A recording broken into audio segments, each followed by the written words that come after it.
issue a certificate of completion?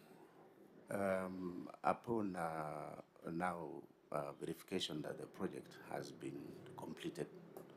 The symbol is that, right? Exactly. The symbol is that. So, Yeah.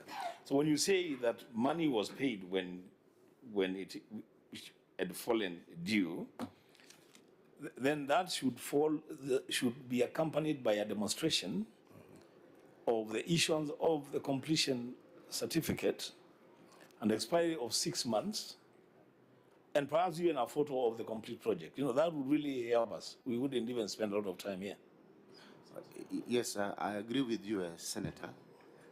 As mentioned earlier, this project, the Speaker's residence, there is what we call certificate of completion as is, issued by the supervisor of the project, that is the State Department of the project. But in the real sense, the project was not complete at that time. So there was a certificate of completion as is, and the contractor now fully discharged. And that is the one that the retention amount were paid, that is for Mignon Logistics. And when the auditor was on site, the works were ongoing because we, of course, now we are required to complete the project so that we can have value for money. I agree with you on the aspect of 6 months, and we can confirm, and we have in our records the completion certificate. We can provide it to this committee so that they can verify that indeed the money that was paid after the 6 month period. In fact, it was even close to a year or so. Auditor, you can quickly check on that. Yes, Chair. Okay, you can check on that so that you advise us when you're doing our report writing. Thankfully, the deposits and retentions has not been raided for housewarming or for Christmas tree lighting and for all those other bad things you have seen in other counties. At least it has been paid to a contractor. So it's not really a matter of loss of funds, isn't it? Chair. It's an issue of non-compliance. Yes. Okay, so just look at the evidence the Assembly has so that when you're writing a report, we are clear in our minds. If there's loss of funds, we can flag it. But if it's non-compliance, we can then put in place certain recommendations. We'll do that, Chair. Okay. Yeah, so because this matter must be clear. It must be clear that the Assembly is not abusing deposits and retentions, as the executive has been accused of doing. You cannot be doing the same things and then still accusing each other. Fine, so that was the key matter that we needed to look at under qualifying or under the basis for qualified opinion. We have quite a number of unresolved prior year matters. We will, I think, address that from your written responses. Under lawfulness and effectiveness, there are a few policy issues. The fiscal responsibility principle,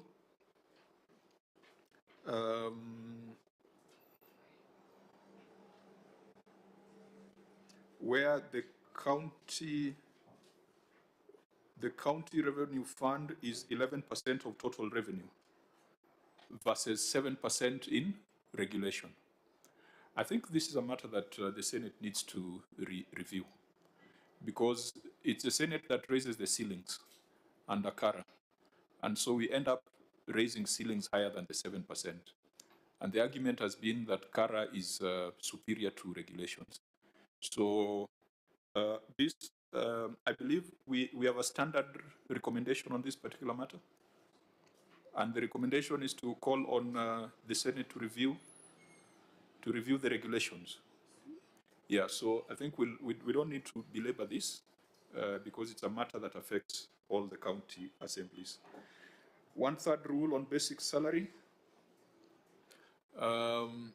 This one, if we open it up, Sifuna is going to have a field day, because this is a problem caused by our fiscal policies. Every other day, every other month, there's a new tax, there's a new levy, there's something else that is raiding the pay slips of employees. And so it's very difficult for us to penalize entities on it. It's a matter of national fiscal policy. Members, do you want to belabor on it, or we proceed? ethnic diversity in staff composition. Again, Speaker, does Kericho belong to Kenyans or Kericho belongs to a certain tribe? It belongs to Kenyans, Chair. And so why are you struggling with ethnic diversity? I know a lot of my people settled in Kericho a long time ago. They came to the tea factories and they've settled there. So we should see a more cosmopolitan picture in your assembly. I agree with you, Chair. I think most of our staff actually, we inherited it from the previous county councils. That is the municipal council and the various councils that we had. And by then, we had a dominant one, maybe ethnic community dominating the employment opportunities at the county. But we are working towards, in fact, as a board, we have discussed and agreed that whatever recruitment that we do, we must ensure that ethnic balanced is at the end.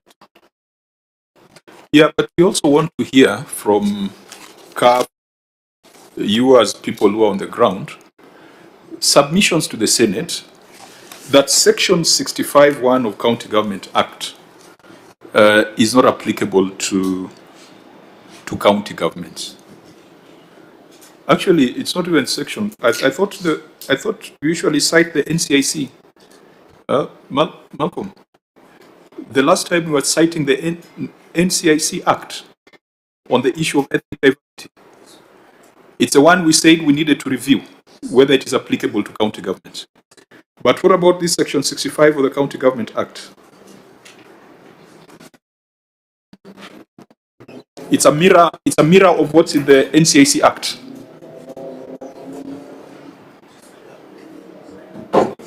With the indulgence of the chair, let me just open the act so that I can review it.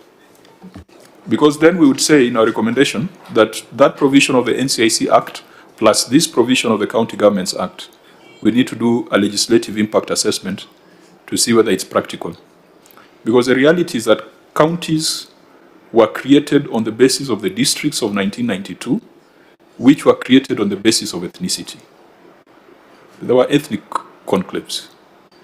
Otherwise, if there was a different parameter, Kericho and the neighboring county of Homa Bay would have been one county. But then everyone wanted a district for their tribe. So we are trying to use legislation to cure a very long-standing problem. It's like using Panadol to cure cancer. So maybe without getting into too much details on this, Speaker, what we want to hear from your end and from your association with an association of speakers or CAF or association of clerks is that we have had devolution for 10 years or 14 years now. In your opinion, these are some of the legal provisions which you think are not applicable in county governments. I wish you could have those kind of conversations so that when you come here, we are not talking about deposits and retentions. You are telling us, please amend this legislation because it has taken us 15 years and we are not able to comply with it. I think we'll make some recommendations and then in terms of follow-up, we can see how to engage with the association. Well noted, Chair. Senator Lelegwe, please go on record. Thank you, Chair, and sorry for coming late. My name is Lelegwe Tumbesi, Senator for Samburu County, member of this committee. Karibu, Senator. We proceed then to failure to use prescribed salary payment systems. Auditor General. Thank you, Chair. Failure to use prescribed salary payment system. Review of payroll records revealed that management processed and paid salary outside integrated personnel and payroll data, that is IPPD, and Unified Human Resource, UHR, payment systems. The salaries were calculated using Microsoft Excel, contrary to the requirement of Clause 6.3 of the County Financial Accounting and Reporting Manual, which state that the salaries, allowances, and arrears of county government staff are processed on integrated personnel and payroll database at every month end. In the circumstances, management was in breach of the law. Thank you, Chair. County Assembly. Thank you, Mr. Chairman. Some of our employees were paid salaries outside the IPPD and the UHR payroll by use of manual payroll. However, the process of being allocated personnel numbers is underway and the requisitions are in advanced stages. As soon as the process is completed, they will be linked to the HRSIS Kenya payroll system. Just something to note, Mr. Chairman, most of the employees who have no IPPD numbers are award contracted staff and casuals whose turnover rate is high. We normally have a problem today. A member is dismissing his or her staff. Tomorrow we are preparing a new payroll, which of course we have to pay that person. But the process of getting the IPPD has to be initiated. Thank you, Mr. Chairman. Auditor General, I wish you would have told us how much money is being processed in Excel and how many employees or how many of these contract staff are on Excel. Yeah, I think it's possible to get this amount from the initial records we examined. Yeah, so that we understand the extent of the problem. The element of what contracted staff, I think that makes sense.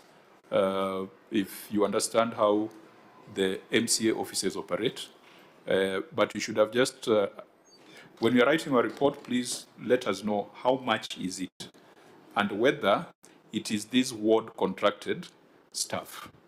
The word contracted staff, we do understand. But if we find that there's a principal accountant who's been paid on Excel, that would be indicative of abuse of the payroll system.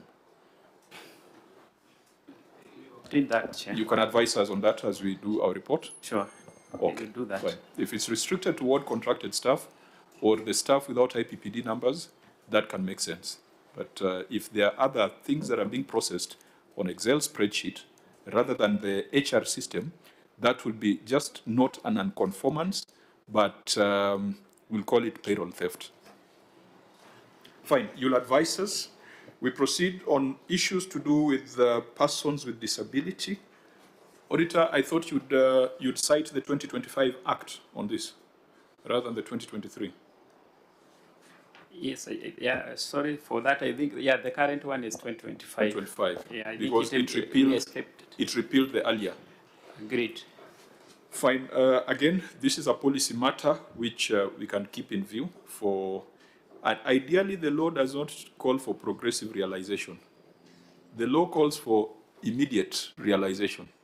Speaker, again, these are some of the things that we need to canvass, because how practical is it to immediately comply with the law? Perhaps you should have had some transitional clauses for progressive realization. But if you are to apply the law as is, you are in breach. But we can keep this in view and look at it in the next period. Irregular splitting and duplication of contracts. Okay. Splitting and duplication of contracts. The Assembly entered into a contract with a merchant for construction of Speaker's residence at contract sum of Kenya shillings at 4,595,580.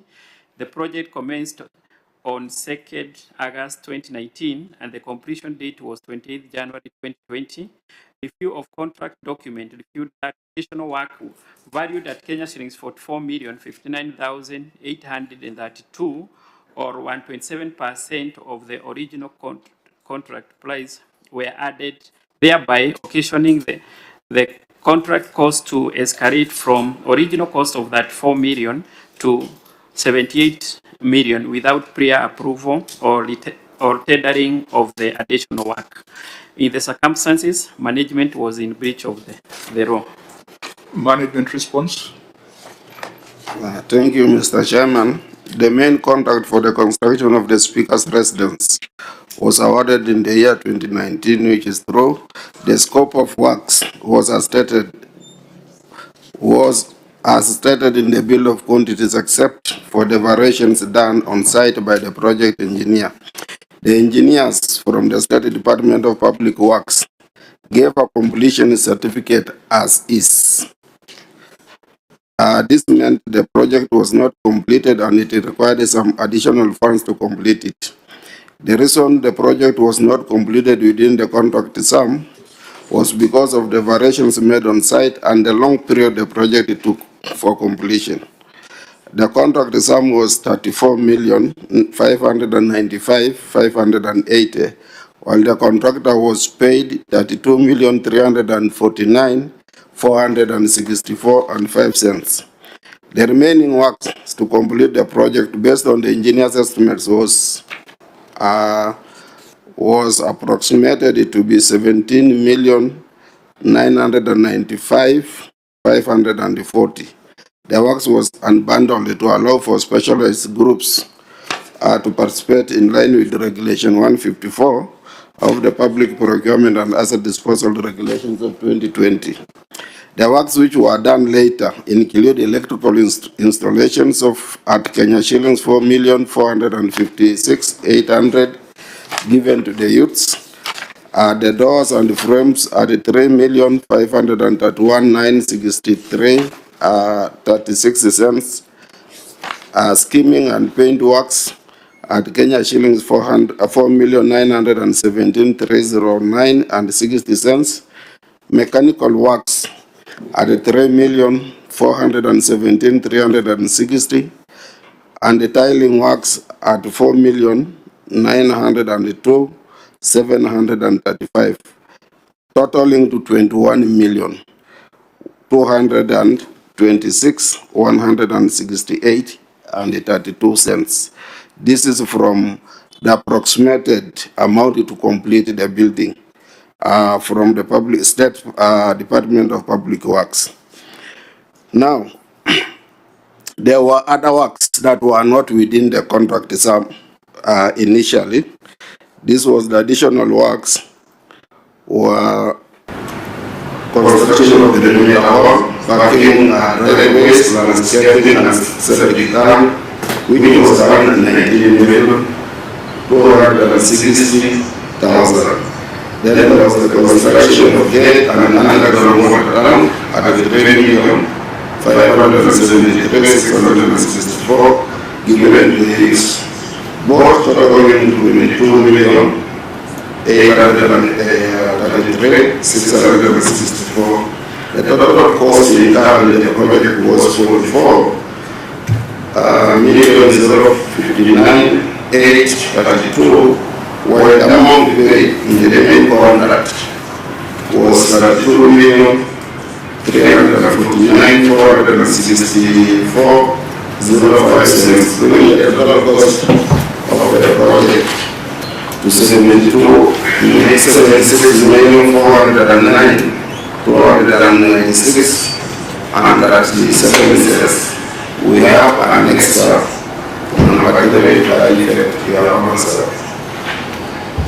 Auditor General, you may need to advise us whether the original scope of works as stated in the table of quantities included electrical installations, doors and frames, mechanical works, skimming and cleaning costs. No, this is not only for the addresses of the niche. The original scope of works, because I will not expect that you give a contract, build a house, and then execute electrical installations, doors and frames, skimming and cleaning, and mechanical works for that original contract.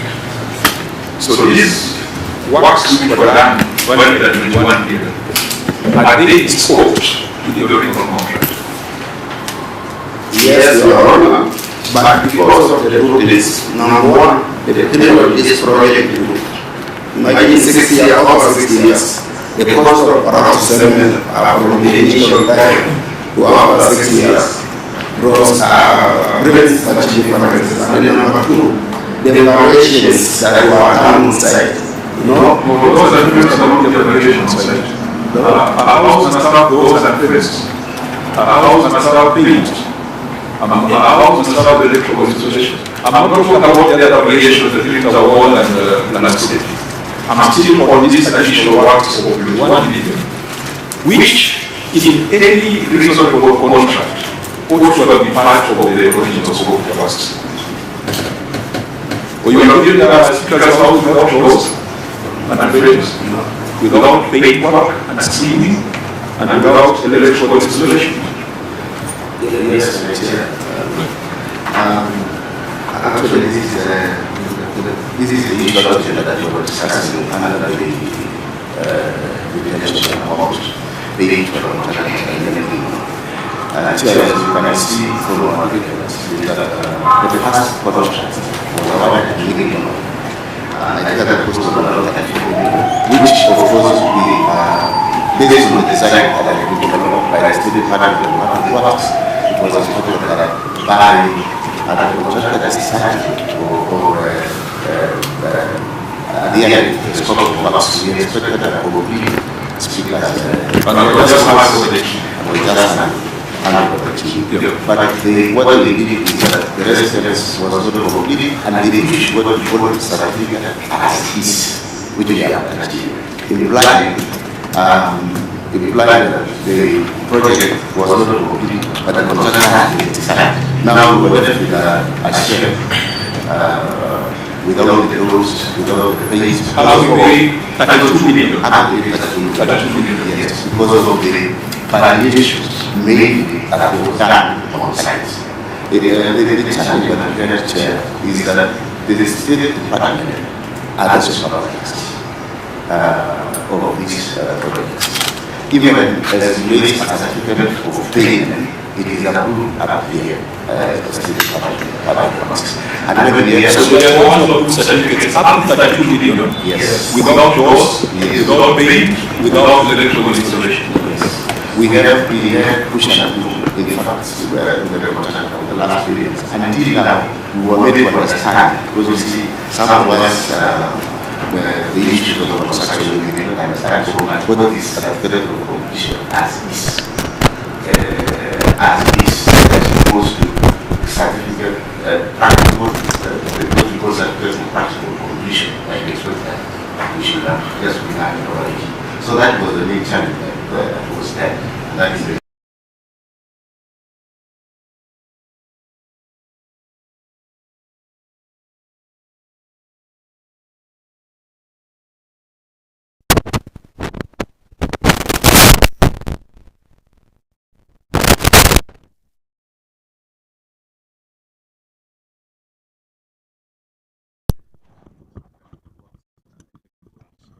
and paintworks.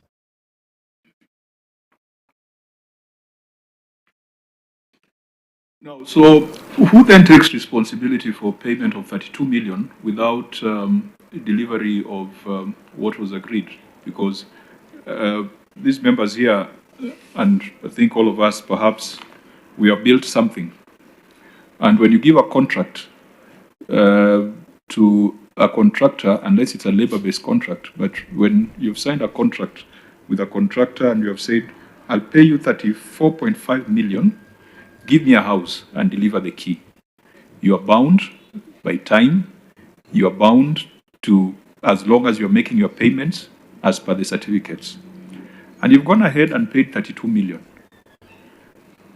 32 million, which is 90%, isn't it? 90%. Over 90%. Yeah. And the house is incomplete. Yes. Where does that responsibility lie? Chair, I was Yes, also wondering, because I heard the speaker saying that the supervisor is the Ministry of Works. So you guys are just told pay. You're just told pay. The money comes from you, right? Yes, So who is this that tells you to pay? If you yourselves are not satisfied, the money is yours. Why can't you say, no, we can't pay? yes, Chair, I agree with you, Senator Sifuna. The main challenge really that we had it was the aspect of variation. In fact, the variations that were done on site was not even approved by the client, that is the County Assembly of Kericho, at then. And that is the reason why we took a lot of time even before we discharged this contractor, because we didn't agree with what the State Department of Public Works had advised. So we had a big challenge with them. And that's why I was saying, Senator Sifuna, you know, for us, we expected certificate of practical completion certificate. But what we got instead was certificate as is, implying that the contractor can now be discharged, having been assessed by... That is understood, Yes. Speaker. Yes. But at the point where you are being told to pay, if you are unhappy, because you are telling us you are unhappy, the variations were done without consultation with the client, why were you just releasing money? If you put your foot down as an assembly and said, we are not paying these certificates, you would then open a conversation between you, the Ministry of Works, and the contractor about your unhappiness. Now you're coming to tell us you are unhappy, but you paid. It's your money. Yeah, yeah. The biggest issue, Senator, is that when now we have that certificate as is, it puts us in a very difficult position because you've got to now pay. Payments is through a process. And when that certificate is there, because I remember at some point in time when I was discussing with the clerk, he was telling me that the contractor, in fact, has even now threatened to take us to court because already he had all the necessary documents as approved by the State Department. And that's the question. What, yes. Does the county have the capacity to supervise and to approve the certificates? How did we build this in such a way that that certification comes from the national government? Yes, Chairman, the county government, I know it varies. For instance, the issue that, the second issue that we have here on the construction of perimeter wall, which was a different contract, not part of the original contract awarded, was supervised by officers from the county government, that is from the county executive of Kericho. So we didn't know. It's something that I think there was an issue, and I know you are aware, because of the ceilings that had been developed, and that is why they had said both for the governor's residence, the deputy governors, the speaker's residences, there was a ceiling that was capped, and the mandate was given to the State Department of Public Works. Senator Lelegwe. Speaker, did you have an independent consultant? Did you appoint your independent consultant? Because I guess in other counties, they advertise for independent consultants to advise the service board on such matters. Senator, no. By that time, the county assembly didn't have an independent consultant. Why? You advertise for design of these works? Yes, Chair, this is a project that was advertised in 2019, and maybe Clerk, you can mention something about it. What is unique about 2013? 2019. What is unique about that year? What are you telling us? You were not there. Yeah, exactly. By the time, actually, I joined the county assembly in 2022, Senator. But the clerk was there? Yes. Okay. So, clerk, you are paid 32 million? Yes. And then you need another almost 40 million to complete a house? Not 40 million, sir. 21. Now, what happened, Your Honor, sir? You know, when we started this project, there was an assumption that these projects have to be supervised by the State Department of Public Works. That is where we went wrong, number one. Number two, the way you have said, because of variations, you know, today they will come here, I want you to do this, change this to be this way. All that was eating the contract sum. And of course, the prolonged period to complete this project also had an impact in the financial aspect vis-a-vis the contract sum. At the end of the day, the project is not complete. The money has been spent almost fully. Then there was no way out. This is the advice we were given by the engineers from State Department of Public Works. Our hands were tied. Every advice we were to follow, but unfortunately, we were not getting value for money during that time. So, were you using the State Department of Public Works as your consultant? Yes. And were these funds to fund this project, were they conditional grants from the national government? It was not conditional grant, it was our negotiation with the executive to give us the kept amount, the 35 million that was kept by the Senate during that time, to construct the Speaker's residence. It's unlike the county headquarters. I think the county headquarters, some counties got a conditional grant. And those are the ones that would perhaps be strictly be supervised by the State Department. Yeah. But otherwise, this is your budget. This is money allocated to you for development that you could, yes. Yeah, you had all the right to choose whether you're going for an independent consultant as proposed by Senator, or whether you're going to use the county resources to certify. So you should also not allow the national government to come into things that they're not supposed to be coming into, because you can see that this has now cost you almost 21 million shillings more. Maybe we need to do a scan, and researchers, you might want to do a scan and find out the extent of compliance with the ceilings established by the Senate. For speakers' residences, we had put it at 35 million. For governors' residence, we had put it at 45. And for deputy governors, I think we had put it at either 35 or 40. Are counties complying? The truth is this, that these ceilings were established almost 7 years ago. With inflation and increased cost of construction material, they might not be tenable today. But it is not a license for you to break the law. What you need to do is to come to us, you as speakers and clerks, and tell us, Senate, you gave us a threshold, but it is not practical. Can you adjust your resolution to be in line with inflation? Because if a house you built at 35 million 7 years ago, definitely you will need probably 30% more to build it today. There've been new levies, there've been new, should we call them incentives or disincentives, when it comes to the construction industry. Speaker, those are the things you guys should be coming together to discuss. Yeah. So we probably might start that conversation, invite you, if you're not going to call us for a meeting, for us to see whether the 35 million is working. Because it's 7 years now. Probably it needs some inflationary adjustment. We must also ask ourselves, what is the role of the State Department when it comes to these projects in counties? And why can counties have the capacity to supervise and certify their own projects? Because now it seems like that is the reason why for 32 million, you still had to look for an additional 21 million. Auditor General, is this building complete with all these escalations and variations?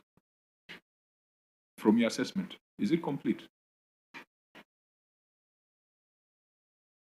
We have a paragraph on the same, which says it's not complete. Just below there. Speaker, is this building complete? Yes, Chairman. And it means you live in it? No, not yet, but it is. We need to move to the next stage of now procuring furniture and the other appliances that we don't have. But the residence now is complete. Even in the other paragraph of there is a paragraph on delayed completion of perimeter wall.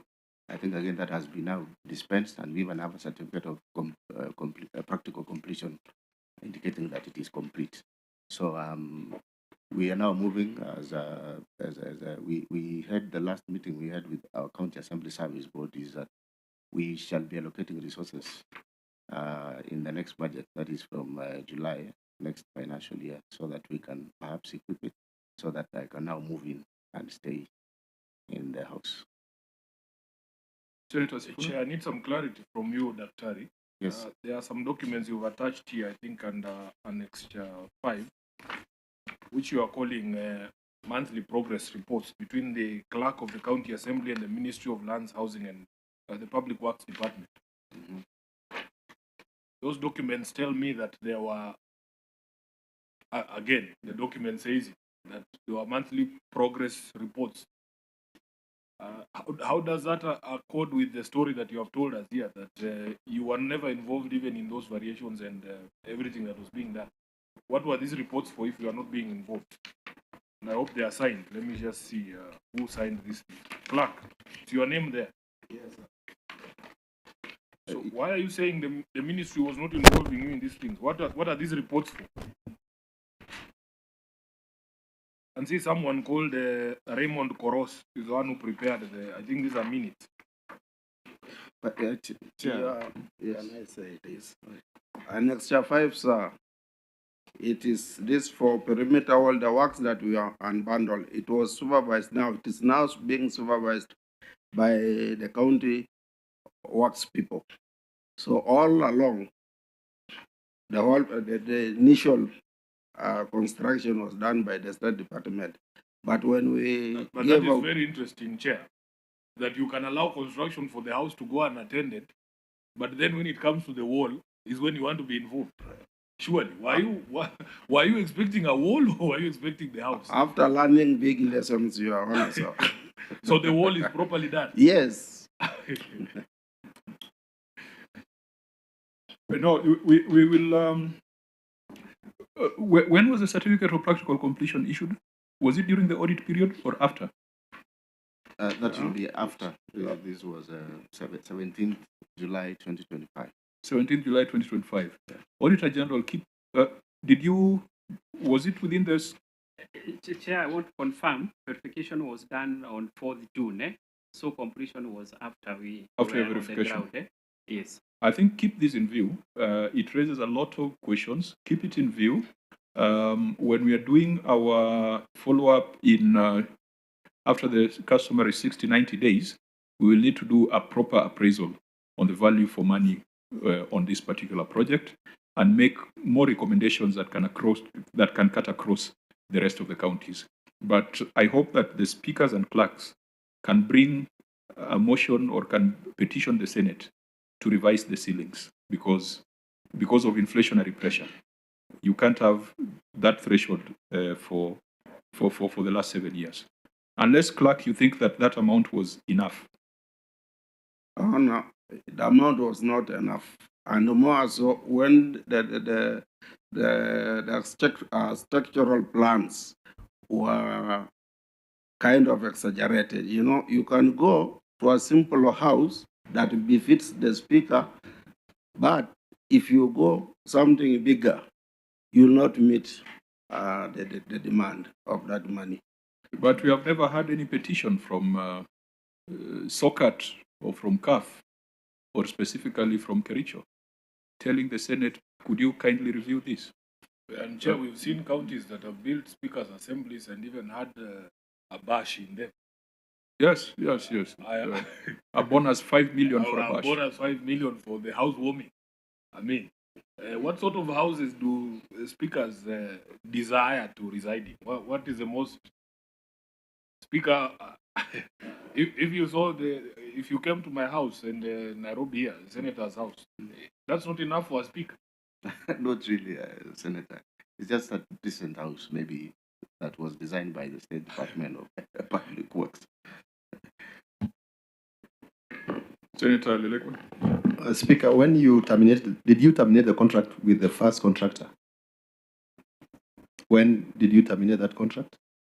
Yes, it was the one now they issued certificate of completion as is. Yes. The contractor was discharged. First, that document as is not.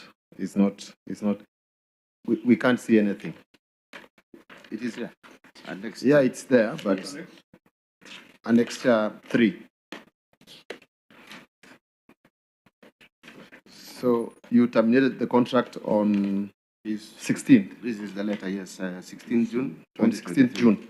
From now, Ministry of Land, Public Works, Housing and Urban Development.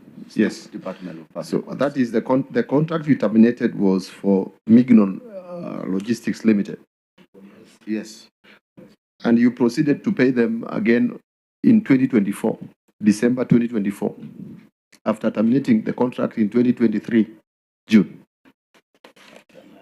Yes, clerk, you can respond to that. Yes, when the certificate was prepared, the final certificate as is, we had no enough monies at that particular time. He had to wait until we got money. That is the reason why it took a bit of time for him to get his monies.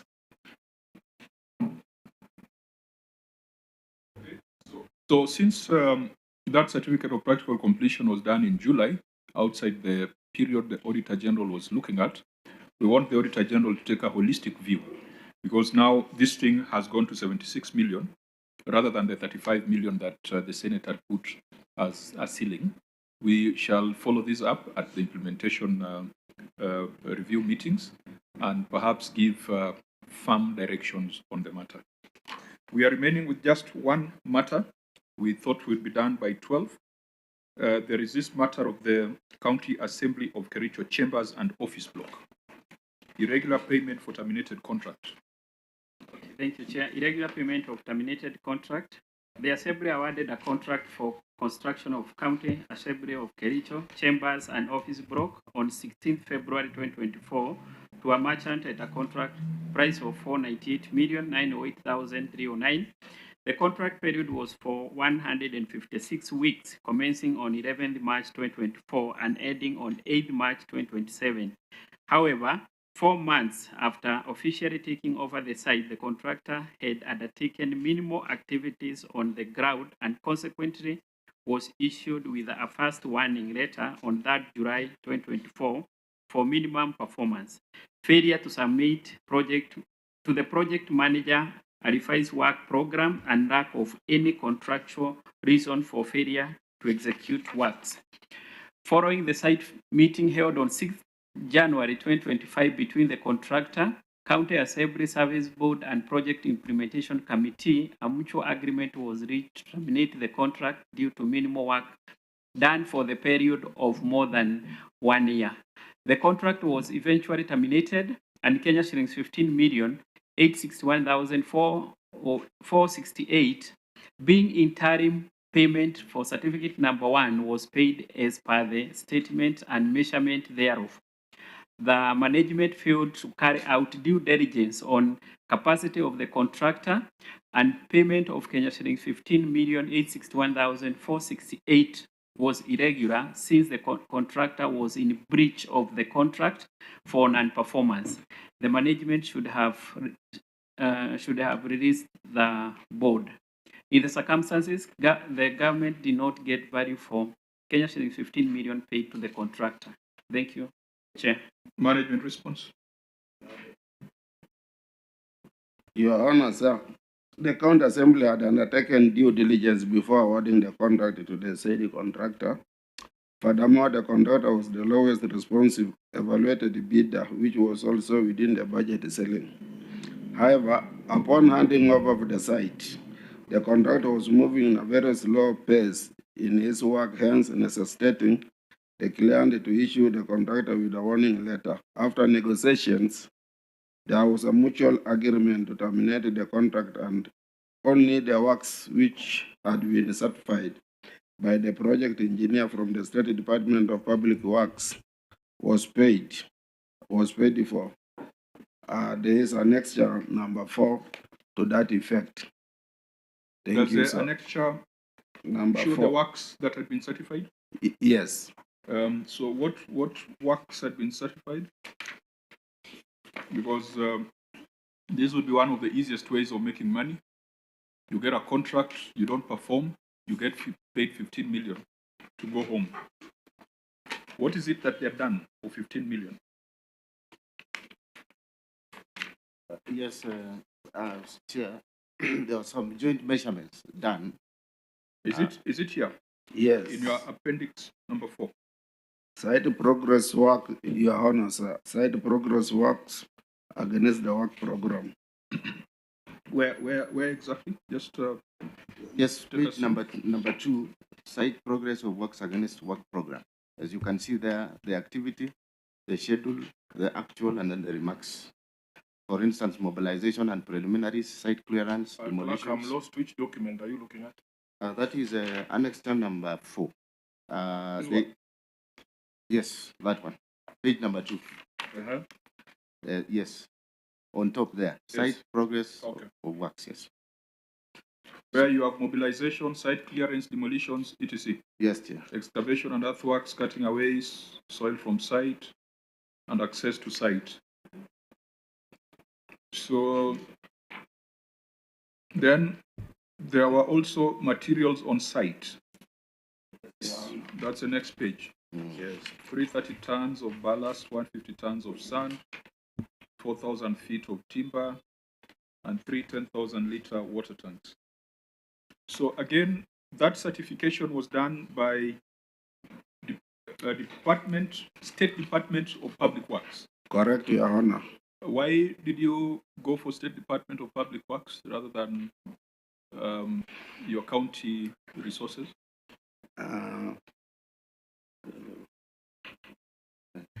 Thank you, Chair.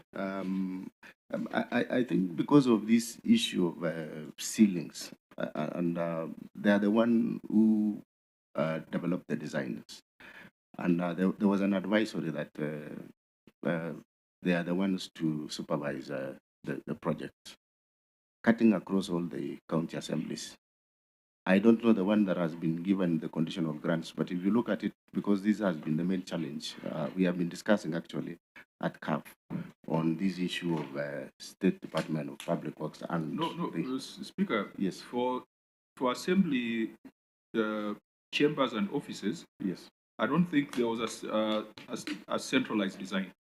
There was not design, but there was just a cap. A cap that it should not go beyond 500 million. Exactly. But then counties assemblies were free to do their design, engage their consultants, do their procurement, manage the supervision, without taking it back to Nairobi.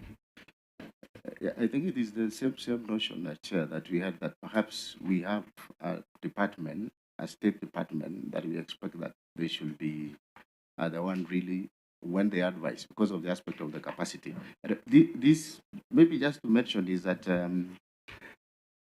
such a project of high magnitude, of such costs, I think this is the first project, in fact, the whole of the county government of Kericho, with the highest amount of money. And we thought, as a matter of due diligence, we should really involve the State Department of Public Works in terms of supervision and everything. But maybe just to mention... So you believe the certified 15 million was reasonable? Yes, Chair, reasonable because of the works that had been done at then. Just to mention something about this contractor, this is a contractor by the name Will Corey, and he's a very notorious contractor. The one that actually he was doing Bukungu Stadium, and he admitted that in fact he had challenges in terms of implementation, but in terms of paperwork and everything, Chair, the contractor was perfect. When due diligence was done, everything was okay, and we expected that he will move with speed. In fact, it took over a year for this 15 million that has been paid.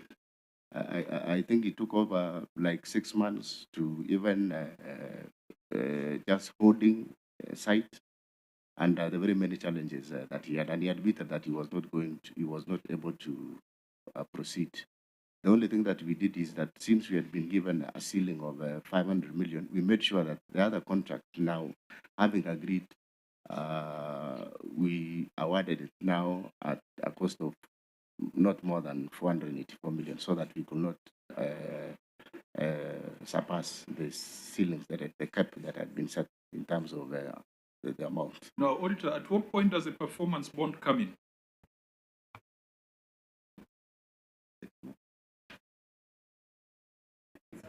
Sorry, it's supposed to be part of the documents the contractor submit. No, what does a performance bond guarantee? Because for this kind of project, I'm sure a performance bond was required. So what does a performance bond guarantee? What does it indemnify?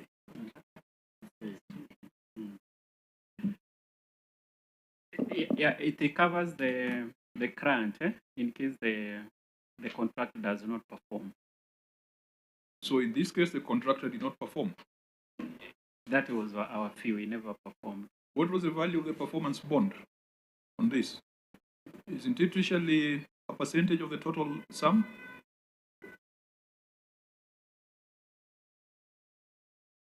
why insist on a performance bond and then you terminate and still use your money to pay for non-performance? Yeah, I think by the time the contractor was now being discharged, already, you see, the issue was actually the issue of capacity. And the bond, maybe we need to provide it here so that we see, because those are some of the issues that we raised, that we even fear that even the bond that he has provided may not even cover the county assembly. So that is the challenge that we had. Senator Ogwe? Chair, I think you're asking a very valid question. If it is true that the contractor had executed a performance bond, it is supposed to indemnify you against non-performance by the contractor.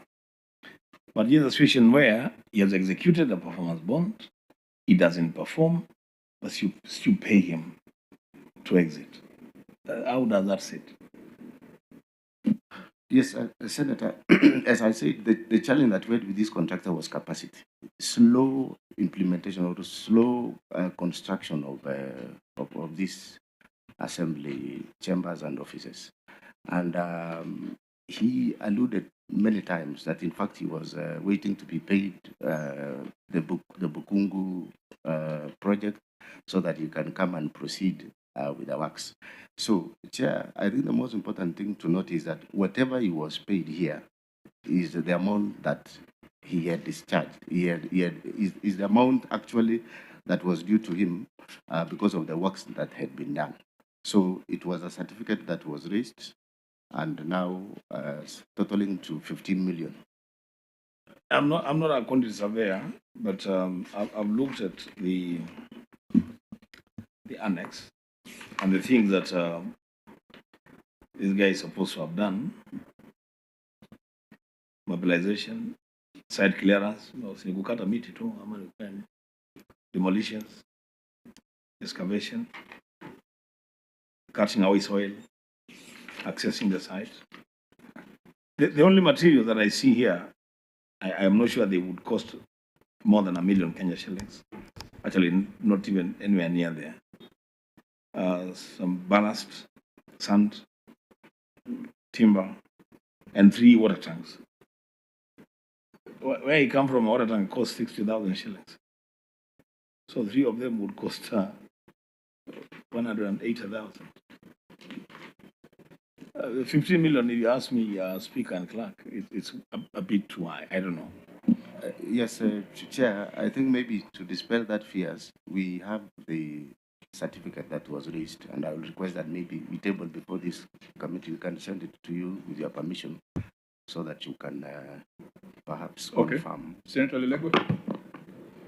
Chair, I don't know what the Speaker wants us to get from the document as attached Annex 4, because that document is data, a project data from the contractor. We don't have any certificate from the Public Works Department to show us anything that would show us the details of these 15 million. So we are not getting anything in this, because this information is from the contractor. So where is the certificate from the Public Works?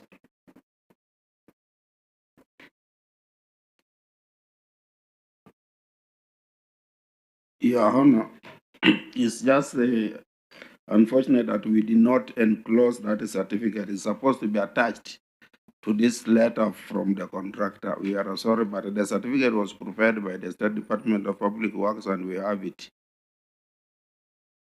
Okay, now what we can do, because the thing is, we do not seem very comfortable with this 15 million that was paid. But even if it was validly paid, there was a performance bond.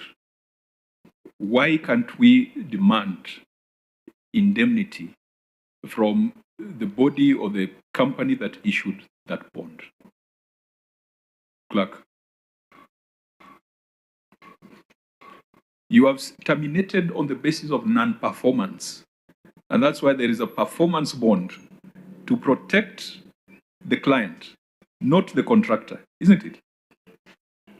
Does it protect the contractor or it protects the client? It protects the client, Your Honor, sir. And it is mandatory, isn't it? Yes, sir. And in this case, it was the contractor provided a performance bond. Correct. Of course, the speaker is even doubting whether it was valid. But if a contractor was to underperform, provide a fake performance bond, this committee and parliament has the power to debar a contractor from participation in public procurement. Because if you're telling us he was somewhere, he underperformed, he came to Kericho, he underperformed, and if you're going to establish he brought a fake performance bond, then that person has no business anywhere near any public project.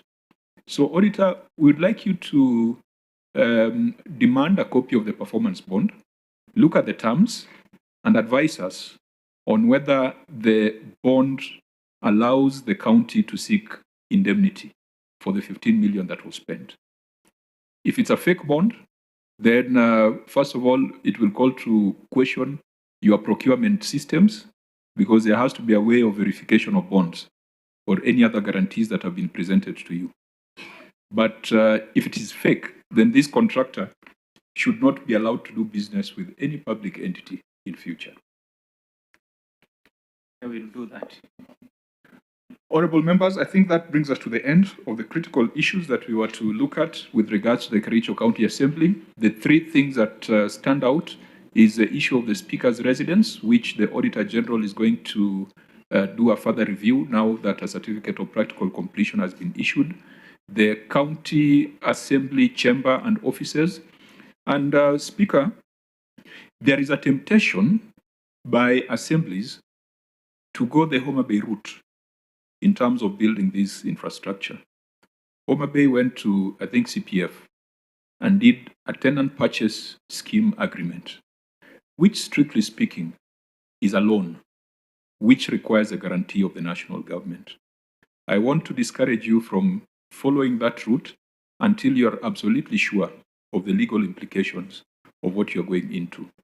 I hear from the grapevine that Kakamega might be going that route, County Assembly.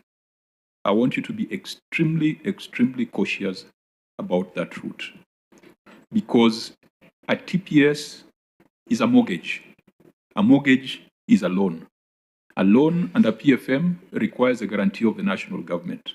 So without that guarantee, please do not get into that adventure. Because I think in Homa Bay, we are locked into certain installments that are so heavy and that are mandatory, that before you even buy medicine, you have to pay the mortgage. I don't think it's a very fair arrangement. It gives you the building quickly.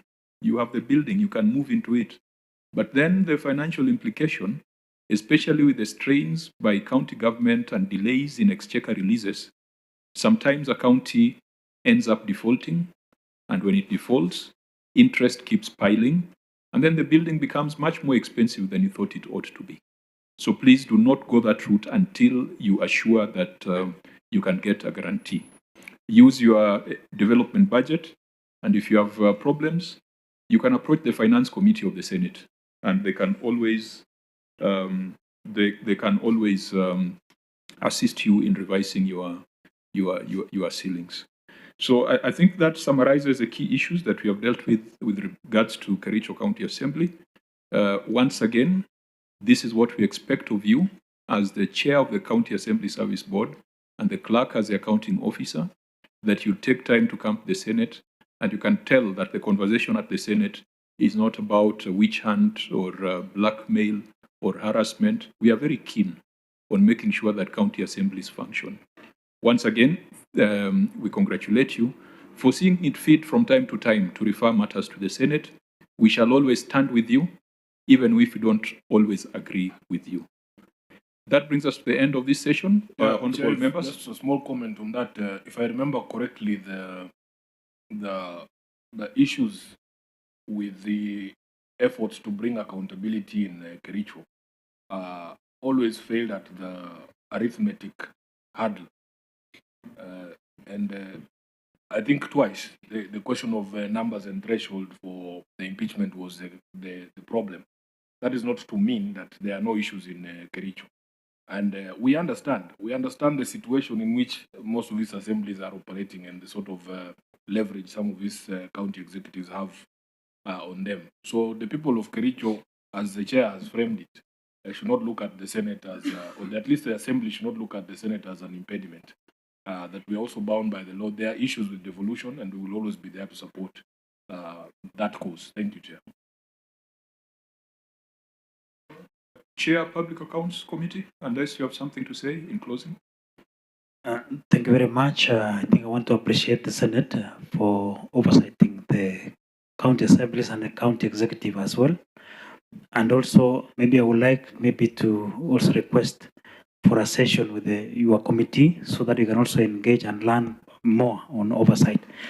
Again, with the OAG, reports sometimes come very late, and when they come in numbers, in large numbers, and you see the timeline. For example, you said it's March, might not be reasonable enough because we have other activities again. Again, in our assembly, you see our committee is dealing with all investments, we're dealing with finance at the same time. I know in Senate it's split. So maybe in future, maybe with consultation with the Speaker, we can have an extra committee so that it can also look at, some can be looking at investment and others can be looking at finances so that we can be able to tackle the reports within a shortest time. Otherwise, in our assembly, we are very keen. I remember some of the reports that we tabled led us to impeachment. And it came from the Office of the Auditor General. Some of the things made us also to have other committees to further investigate some of the issues that you saw that we presented in the Senate. Otherwise, we were a bit disappointed when Senate voted against us. But for issues like retentions, actually, those were the real issues. For example, in the retentions, they were paid, you will find retention being paid twice or 3 times. You find tissue being bought at 3,000 shillings. So those were very key issues that maybe we will be happy to have seen prosecuted by the Senate. So we still have more issues, but we are a bit hesitant coming to Senate again. No, I think I've said we will stand with you, even if we don't agree with you. And go back and encourage your governor to come here. If he fails to come here within the constitutional timelines, I can tell you that's an impeachable offense because it's a violation, it's a direct violation of the Constitution. Remember when you are referring to the Auditor General's report back then, some of the advocates were arguing that those matters are before the Public Accounts Committee. Right now, the governor has not used this opportunity to come and explain himself. If he fails to do so by 31st of March, we don't have to tell you what you should do. It's up to you. We'll stand with you, even if you don't agree with you. But thank you, Chair, I think he has made a proposal that you can consider, Speaker, maybe splitting committees or allocating work to different committees so that the funds and those county corporations can have proper oversight. It's sensible. We have done it at the Senate. Mr. Speaker, anything in closing? All right, thank you so much, Chairman and Honorable Senators, for this interaction. Chairman, maybe just to mention is that the County Assembly of Kericho, where I'm privileged to be the Speaker, has actually perfected the art of Linda Maliaraya. I don't know what Honorable Spoon has been championing, but the County Assembly of Kericho really, they have understood their role of oversight. And as mentioned by the Chair, Park, is that a number of the issues actually that was raised and brought to the Senate were some of the issues already that had been investigated by the County Assembly, and already the various reports had been adopted by the House. I wish that in future, Honorable Chair and distinguished senators here, this issue of preliminary objections really should be considered. Perhaps it should form the last part also of voting, so that Chair, the people of Kericho would have really, until now, they don't know what was in the envelope that was sent to the Senate. So I appeal to you that perhaps so that we can have a fair hearing, probably some of the issues. Speaker, you just put my mind on something. The law says you cannot use the same grounds for. Yes. You cannot use the same grounds for impeachment. For impeachment. Yeah. But if the proceedings terminated on mathematical technicalities, and you didn't go into the substantive issues, can't you use the same grounds? I mean, it's something that we need to ask ourselves. I think an impeachment can be brought at any time on whatever grounds, for as long as there's a time difference of 6 months. But there's something about not bringing the same grounds. Yes. If you are they were canvassed. So where it terminated on technicalities, can the same grounds still be used? Yes, Chair, after some period of time. I think the law provides so that you cannot use the same ground. But Daktari, you know, at the end of the day, these conversations are important. In fact, we as a Senate have never got an opportunity to explain ourselves. I think this is the first time, Chair. And the Chair of Public Accounts there needs to understand that some of us are, I don't know how I can say this. We take the oaths that we swore very seriously, Speaker and Chair, that we are also bound by the law. It is very difficult to ignore certain things. I remember, for instance, in the case of Isiolo, Speaker, there was a court order nullifying the proceedings in the assembly. Yeah? And it's not to say there are no issues. I mean, but as a lawyer, as somebody who has taken an oath, I've taken an oath, I think, 3 times. When I became an advocate, when I became SG of ODM, and when I was elected to the Senate, I took those oaths. And most of those oaths, I swore to protect the law. So, and I remember the judgment in the Isiolo case, the judge actually said she was not going to stop the Senate from hearing that matter, but we must exercise our own conscience as a Senate for the place of rule of law and constitutionalism as a constitutional entity ourselves. And I'm telling you, there was a lot of pressure on us, but Sifuna cannot ignore a court order. That one you will have to forgive me. If there is a question of threshold, our own rules, it's in the rules of the Senate, unless you're saying we amend the rules. And by the way, we have dealt case by case. There's a case where the decision was made that the preliminary objection be argued with the entire case, because there was, preliminary objections are purely matters of law. Purely matters of law. I think that one was a different case. But in the case of threshold, the question of numbers, Speaker, it is impossible for us to ignore direct provision of the law. Unfortunately, that's who some of us are. And it's not to say that there are no issues in the counties, but for me, I think it will be the saddest day if I ever ignored a court order or an express provision of the constitution of the law. So I think even though you recall the last one, the assembly shot themselves in the foot because the members who voted came and said they didn't vote. Yeah. So doubt was cast on whether the voting exercise was transparent, whether it was accurate, verifiable, and all that. It was almost qualitative that it could have been tested up to the end. But a decision that the Senate has made, perhaps we don't need to explain ourselves, because irrespective, there are 47 delegations.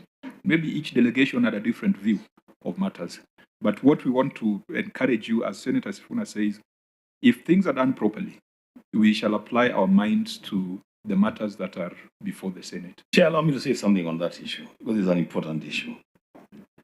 First of all, I also find it a bit difficult, actually almost impossible, that there are entities before you in the Senate on impeachment, and amongst themselves, they can't even agree on the number of people that voted. That becomes very dicey. I mean, it's either 10 people voted or 12 voted. There can never be some people saying it was 10 and others saying it was 12. It cannot, I mean, it puts us in a very awkward situation. And I think that's why the Senate, in its wisdom, has kind of taken the matter of ratio very, very seriously. That before we can even look at the issues before us, can we dispense with threshold? Was the threshold met? And I think it is not so difficult for the assembly, if there are really grounds for impeachment, if your number is, the threshold is 31, to get 31 members vote in favor of the impeachment and walk straight to the Senate with a document that says that one of us voted. And if you want to call all of us here, we are here to say, yes, we voted. That makes work easy for everyone. I think you should. My last comment is that Senator Sifuna. the Assembly must know that, these laws and rules exist to protect all of us. Some of my colleague senators also want to be governors. I'm not one of them. And Senator Wambua, Senator Wambua would not want to open that door because we know the shenanigans and the games that are played. I wish his cameras were off. We know the games that are played, like some of these counties, even the environment that was there in the assembly itself, where you have goons sponsored, they come and destroy the Hansard, they beat up members. I mean, we are politicians also. We are aware of the situation. And I think that is probably what needs to be addressed. I remember the Senate directing the Inspector General of Police to provide security for one of us. Can you imagine?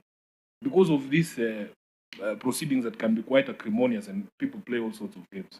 But I think it's a challenge of us as leaders to be able to resolve some of these things. And Senator, you probably also reflecting, you are before the political parties dispute tribunal, challenging process. So it's not something that people should encourage shortcuts. If it's clearly defined, then it must be clearly upheld. Because we can lower it in the case of a governor, and then the same knife comes and cuts us in our Secretary General's position, or even me as a chair of PAC. Governors are afraid they want me out, but there is a procedure to be followed. So I think we are not telling you, Speaker, go and impeach your governor. We don't believe that that is the best solution, but we are just encouraging you on the parameters that you should ensure are observed. All right, maybe let me add something on the same. Number one, as a speaker, I've also not had an opportunity to clear the air on this matter. I can confirm to you that in terms of procedure, the impeachment process was above board.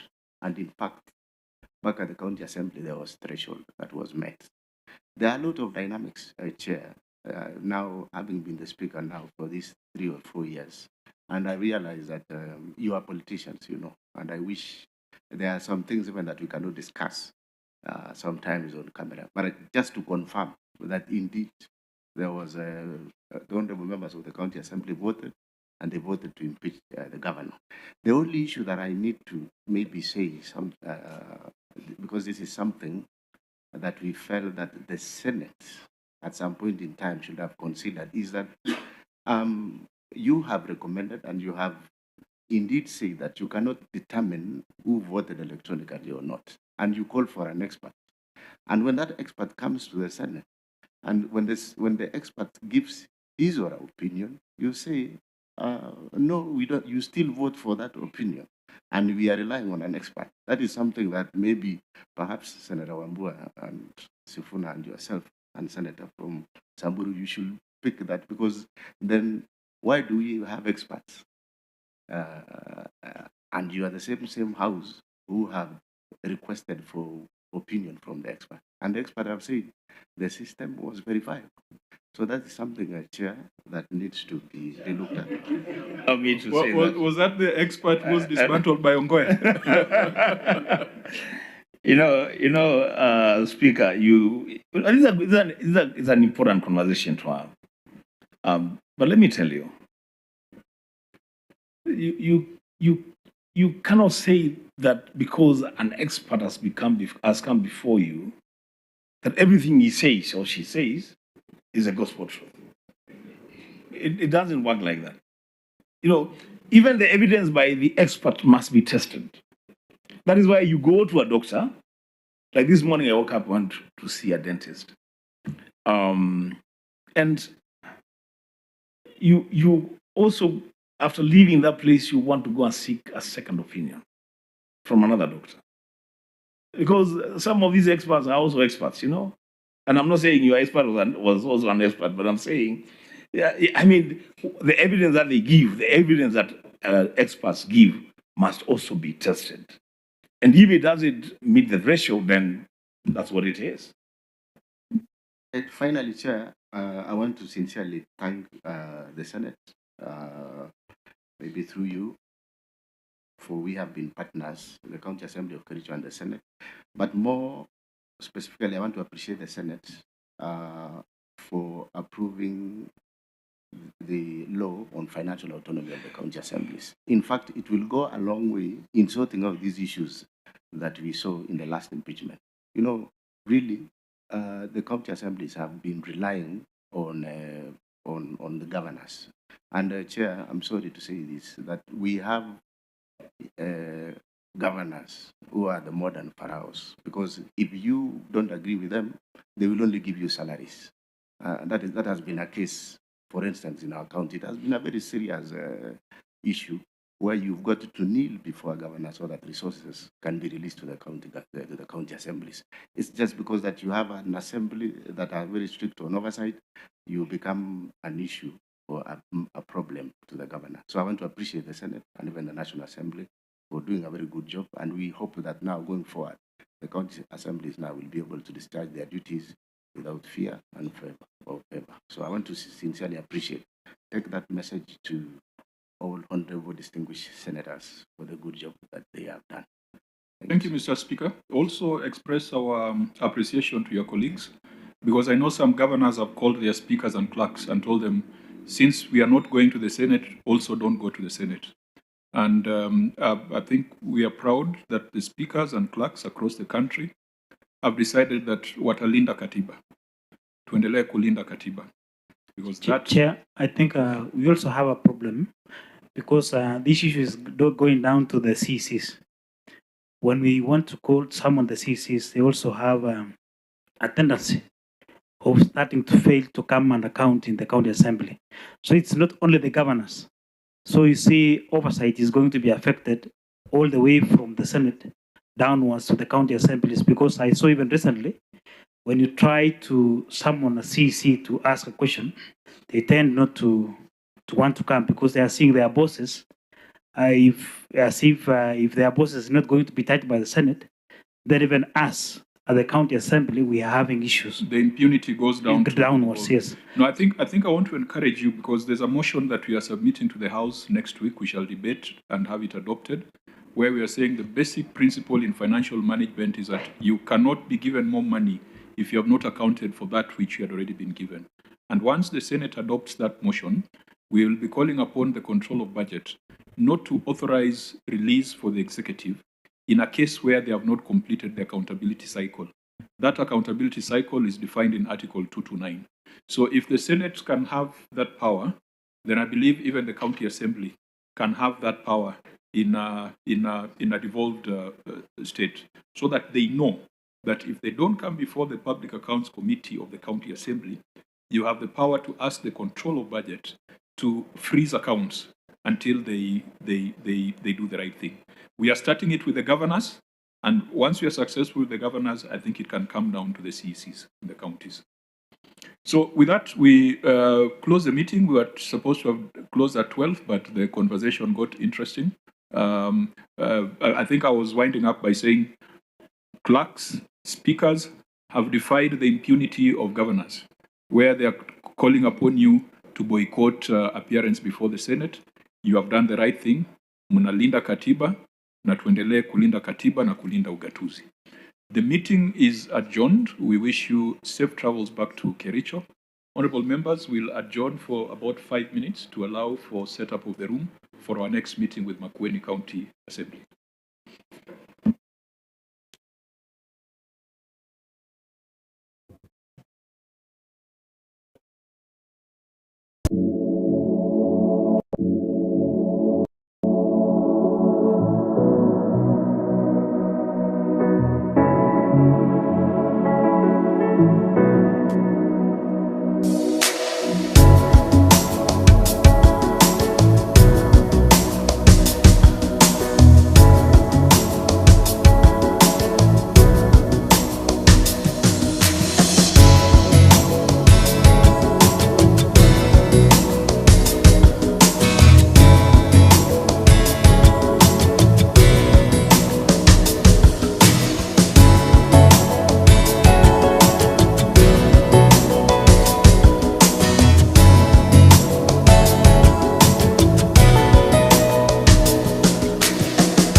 Mic test 1, 2.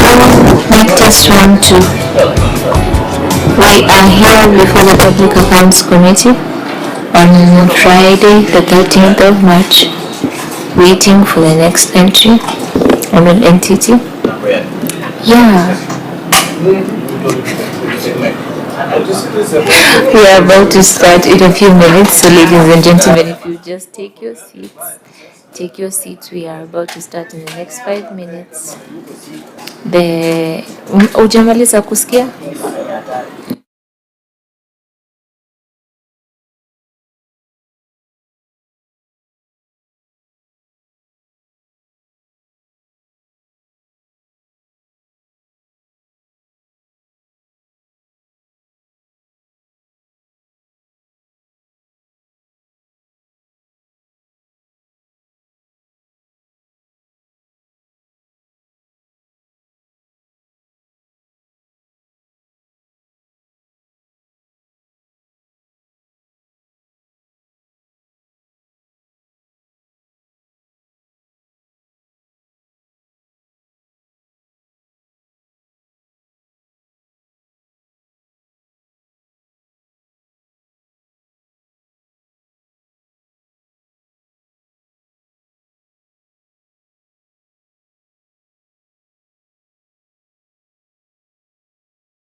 we will need to convene so that we deal with the Makueni County Assembly, because we still have Machakos County Executive scheduled to appear before us at what time? At 2 p.m. It is the desire of my members that we start with Machakos at exactly 2, because there are some members who are traveling to the counties, the chair included, so we'll need to manage time very well. Looking at the Makueni County Assembly report,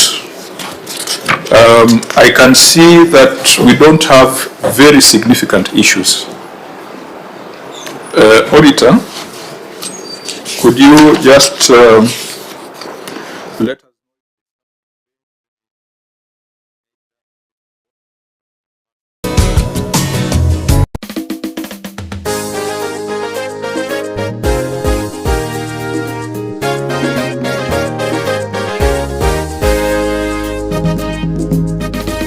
Tuishangilie Kenya, taifa letu tukufu, Kenya tunayoipenda daima, tunayoipenda daima, tunayoipenda daima.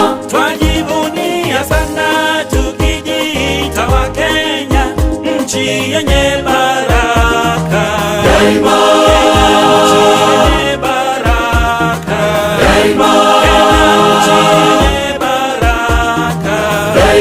Kenya makao yetu ni nchi ya kupendeza, kamwe hatutaiacha daima, hatutaiacha daima, Kenya hatutaiacha daima.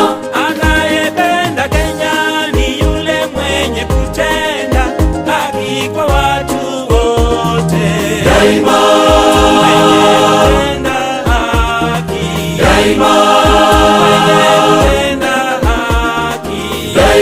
Na ukipenda Kenya ujitengane na mambo yenye kuvunja amani daima. Hata Kenya daima, hata Kenya daima. Wenzangu, Kenya kipenzi chetu, hatutaiacha milele daima. Kenya kipenzi chetu, hatutaiacha milele daima. Kenya kipenzi chetu, nchi yenye upendo, hatutaacha Kenya daima na milele. Kenya kipenzi chetu, hatutaiacha milele daima. Kenya kipenzi chetu, hatutaiacha milele daima. Tumeapa sote wananchi wa Kenya kutumikia Kenya daima na milele. Kenya kipenzi chetu, hatutaiacha milele daima. Kenya kipenzi chetu, hatutaiacha milele daima. Kenya ni mama yetu, tena ni baba yetu, hatutaacha Kenya daima na milele. Kenya kipenzi chetu, hatutaiacha milele daima. Kenya kipenzi chetu, hatutaiacha milele daima. Sitaiacha Kenya nchi yangu, mimi ni mwana Kenya daima. Nikienda ng'ambo nitarudi, mimi ni mwana Kenya daima. Sitadanganywa kamwe na wageni, mimi ni mwana Kenya daima. Sitapotoshwa na wabaya, mimi ni mwana Kenya daima. Sitasaliti Kenya nchi yangu, mimi ni mwana Kenya daima. Na majirani wangu nitalinda, mimi ni mwana Kenya daima. Wenzangu, Kenya kipenzi chetu, hatutaiacha milele chetu, hatutaiacha milele daima. Tushangilie Kenya, taifa letu tukufu, Kenya tunayoipenda daima. Kenya nchi tunayoipenda daima. Kenya nchi tunayoipenda daima.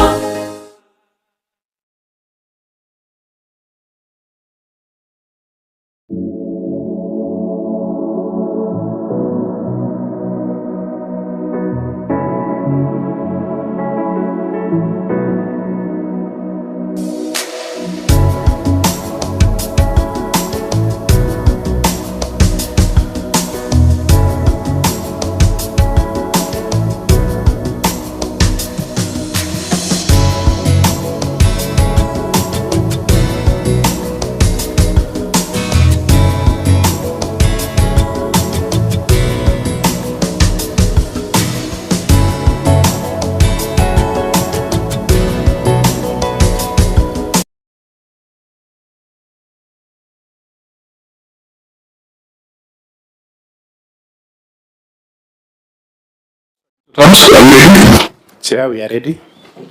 I want to welcome the delegation from Makueni County Assembly to the Senate and to the Public Accounts Committee of the Senate. We will start our meeting formally with a word of prayer.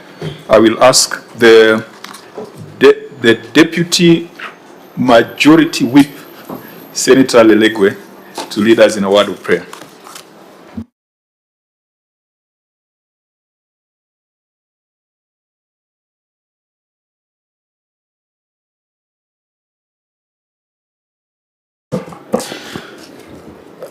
Let's pray. Almighty God, we beseech you to behold your abundant favor and blessings as your servants whom you have been pleased to call leadership positions in this republic.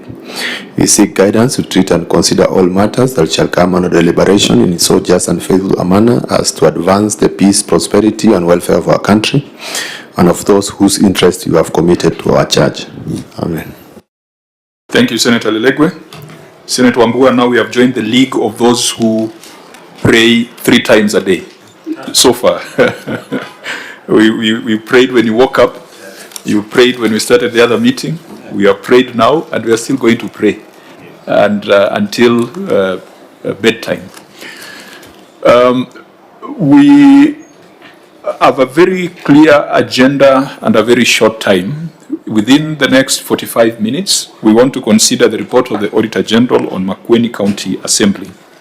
That is the agenda for today. I'd like to request my members to propose and to second.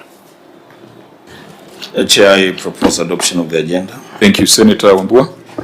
Chair, I second. Thank you, Senator Lelegwe. Very quickly, introduction, starting with members of the Senate present. Thank you, Chair, and karibu the delegation from Makueni. My name is Enoch Wambua, Senator Kitui, a member of this committee. Chair, my name is Lelegwe Tumbesi, Senator for Samburu County, member of this committee. Moses Otieno Kajwang, Senator from Homa Bay. I chair the committee. The clerks who are supporting us. Thank you, Chair. Kibet Kevin, Committee Clerk. Colleagues, go on record. Good afternoon, Chair. I'm Jackson Makasa, Legal Counsel. Thank you, Chair and members. Ndindi Kibathi, Research Officer. Thank you, Chair. Shalim Simbi, Hansard Officer. Thank you, Chair. John Chege, Sergeant at Arms. That's all from us, Chair. Thank you. Okay, because you are running on subcommittees today, some of our clerks and members are in other subcommittees, but otherwise we usually have a much bigger complement. OAG. Good afternoon, Chair and members. I'm Muruki Patrick, the liaison officer. With the permission, Chair, the regional director and another team member can come on record. Thank you, Chair. My name is Pamela Mgalisi, Director Audit, Office of the Auditor General, Machakos Regional Office. Thank you, Chair. Charles Kenodia from the Office of the Auditor General, Kericho Regional Office. I'm Deputy Director of Audit. Thank you. Good Chairman. You're welcome. We usually have the National Treasury sitting in this committee, the Institute of Certified Public Accountants, the Controller of Budget, and the Ethics and Anti-Corruption Commission. So they could be involved in the other subcommittees. Let's go to Makueni County Assembly. Is the chair of the Public Accounts Committee, Makueni, present? Yes, chair, he is. So I want us to first get the chair of the Public Accounts Committee, unless you accompanied the speaker. But if you came as the chair of the Public Accounts Committee, you can go on record. Thank you, Chair. My name is Mutunga Cosmos. I represent the people of Memali Mulala Ward. I'm the chair per committee, Makueni County Assembly. Are you with any of your colleagues or the clerk of your Yes, committee? I'm with the clerk. Yeah, which it's a bit of a misnomer, because the overall clerk, there's a committee clerk, but then the real clerk is the clerk of the assembly. But let the committee clerk just go on record. Thank you, Chair. My name is Said Musura David, Principal Clerk Assistant, in charge of CPAC, Makueni County Assembly. Okay, karibu. Fine. The Chair, County Assembly Service Board. Thank you, Chair. My name is Douglas Bilu. I'm the chairperson of the County Assembly Service Board for today. Otherwise, I'm the Speaker of the County Assembly outside this committee. Thank you. With your permission, I will request the clerk as an introduction. And accounting officer. Thank you, Chair. My name is Kevin Mutuku, Clerk of the County Assembly. I am also accompanied by the Chair of the Audit Committee and the Secretary to the Internal Audit Committee, as well as other members of staff. So, Chair, with your permission, they could introduce themselves. Please go on record.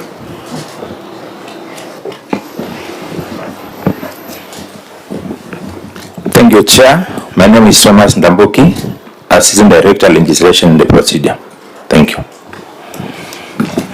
Good afternoon. Thank you, Chair. My name is Kennedy Mudama, the Chairman, Audit Committee, Makueni County Assembly. Thank you. Through the Chair, I'm Esther Musau, Director, Legislative Services.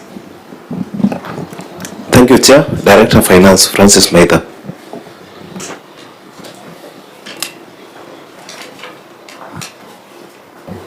Thank you, Chair. My name is Nathan Kilonzo, Assistant Director, Internal Audit and Secretary of Audit Committee. Thank you, Chair. My name is Julie Kaleli, Internal Auditor, Makueni County Assembly. Is that it for the delegation from the County Assembly? Sure, Chair. Fine, you are welcome. We proceed to the next order, which is administration of oath on the Chair and the Clerk.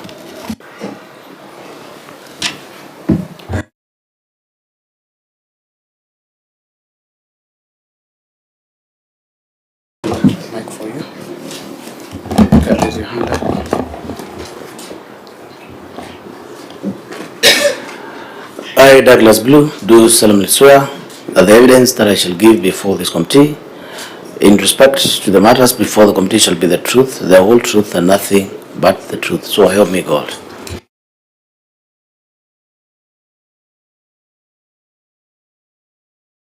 Next is the clerk.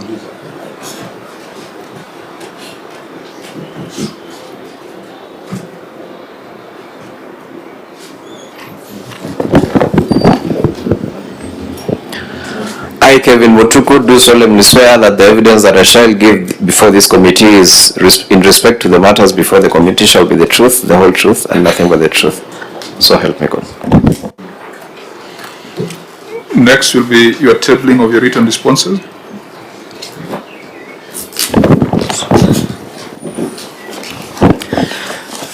Mr. Chairman, I hereby table the following documents before the committee. The management responses and accompanying annexes for the County Assembly of Makueni for the financial year 2024-2025. Thank you. Auditor General, are you ready to prosecute? Yes, Chair. We received the responses on time and we had a discussion and we are ready to proceed. Thank you. Clerk of the Senate, are we ready? Thank you, Chair. Yes, I can confirm that we are ready. We received the responses as prescribed in our letter and the Gazette notice that was published earlier in the year. Fine.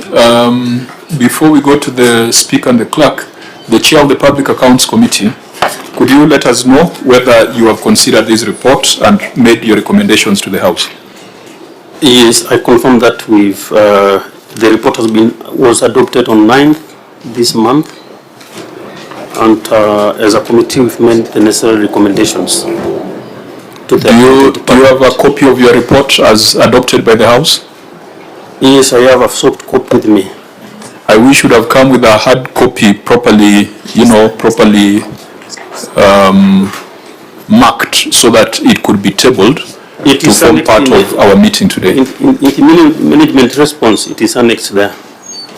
We have it. The report that your committee tabled before the House? Yes. That was adopted by the House? Yes. Where is it? It cannot be part of management response. I have a soft copy. I can share the soft copy. Oh, okay. Mr. Speaker, you can confirm that the committee has gone through this and has tabled the report, debate has taken place, and the House has adopted the report.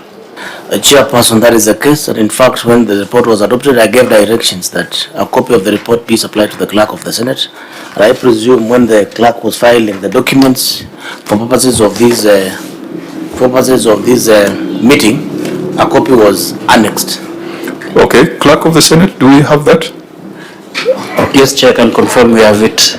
Okay. Written as the CPAC report, related as the. What is neater is where the chair of the committee tables the report before the Senate, because it's not in all assemblies where there is a cordial relationship between the committee and management. There are some assemblies where management and the committee are not seeing eye to eye.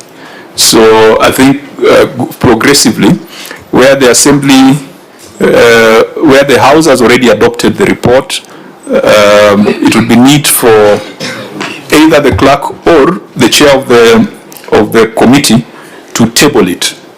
Because once members have gone through this report and made certain recommendations, it might not be fair for the Senate to go through or for the Senate to try to revise what the Assembly had resolved.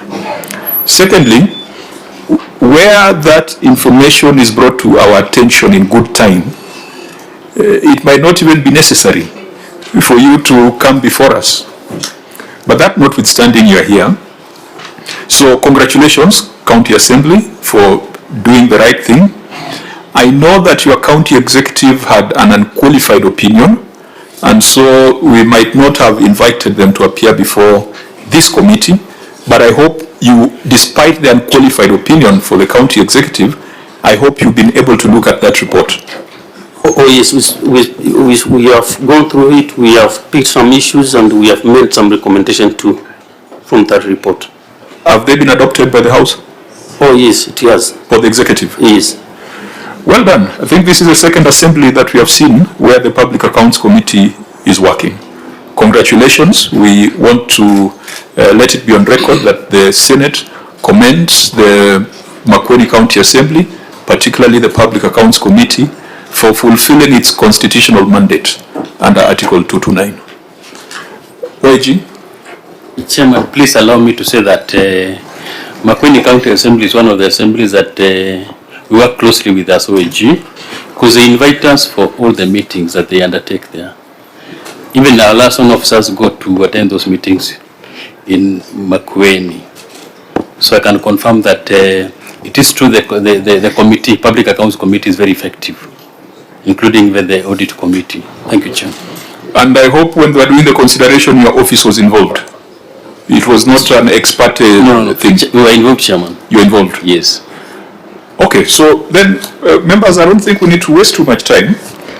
Mr. Speaker, there was no reason why you could not get an unqualified opinion, having looked at this report, because the only qualifying matter was misclassification of expenditure. And this misclassification, Auditor, is it symptomatic of theft or it's just bookkeeping? No, it's just bookkeeping. It's bookkeeping? Yeah. So you are not saying that the 4.7 million was lost as a result of misclassification? No. So you see, this is a small, straightforward thing. I don't know why you didn't want to get an unqualified opinion. Because your executive has an unqualified opinion. Chairman, it's not within our mandate to confer ourselves unqualified report. No, but if this matter is raised in the management letter, surely you would address it. You would fix it.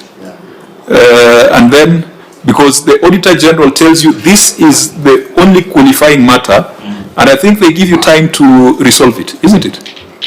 Yes, Chair. Unless it is unresolvable during that period. Chair, the only challenge with this matter is that this classification was done during budget making. So for that financial year, that matter, it was already a query. There's no way that you could redo the budget because the expenditure year was already over.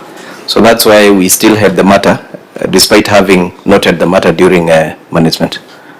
Well, good enough. I thought that you are afraid. There's a year we came to Makueni County Assembly and reopened an unqualified report.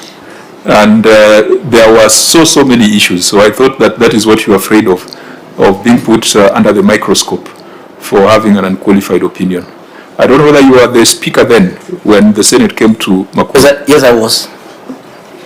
And an unqualified opinion gave birth to a lot of issues. True. For the county executive, not county assembly. For the county executive. Yes. So for the qualifying issue, we have seen the comment, you have seen your management response. We have taken advice from the Auditor General, and I think you have also explained that it could not have been fixed because it arose from budgeting. We shall take note of that. This one on public participation and CRA ceilings, now that the Assembly has already made recommendations on that, we can go by the recommendations of the Assembly. And then just deal with this matter that then requires the Senate, CAF and SOCAT. Mr. Speaker, are you an interested party or are you a conflicted party when it comes to the issues of CAF? Are you a CAF national official? No, I'm not a CAF national official. Have you been one? No. But you sit in the council? I sit in the council of speakers. It's a honorary member.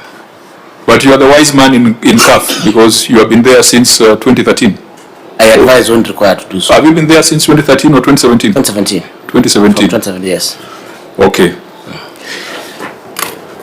I've been involved in ad hoc committees on matters related to CAF, appearing before Senate Devolution Committee, Finance Committee, anchoring CAF into law, amendment of FFM, financial autonomy. They have requested me on several occasions to be useful in their deliberations. In our view, CAF is a useful body. Yes. In our view, SOCAT is a useful association. But the only problem is that it's not properly anchored in law. Yesterday, we asked the Auditor General, I think had asked for that either through TIMA or through Kibet, for the audit report on the Council of Governors. And I was told that the Council of Governors is not audited by the Auditor General as an entity. What is audited is the IGRTC. Is it the IGRTC or it is the ministry? Auditor General, could you help us understand? So we have this association of governors called Council of Governors, which takes public funds from the County Revenue Fund and from the Consolidated Fund. Ideally, its account should be audited.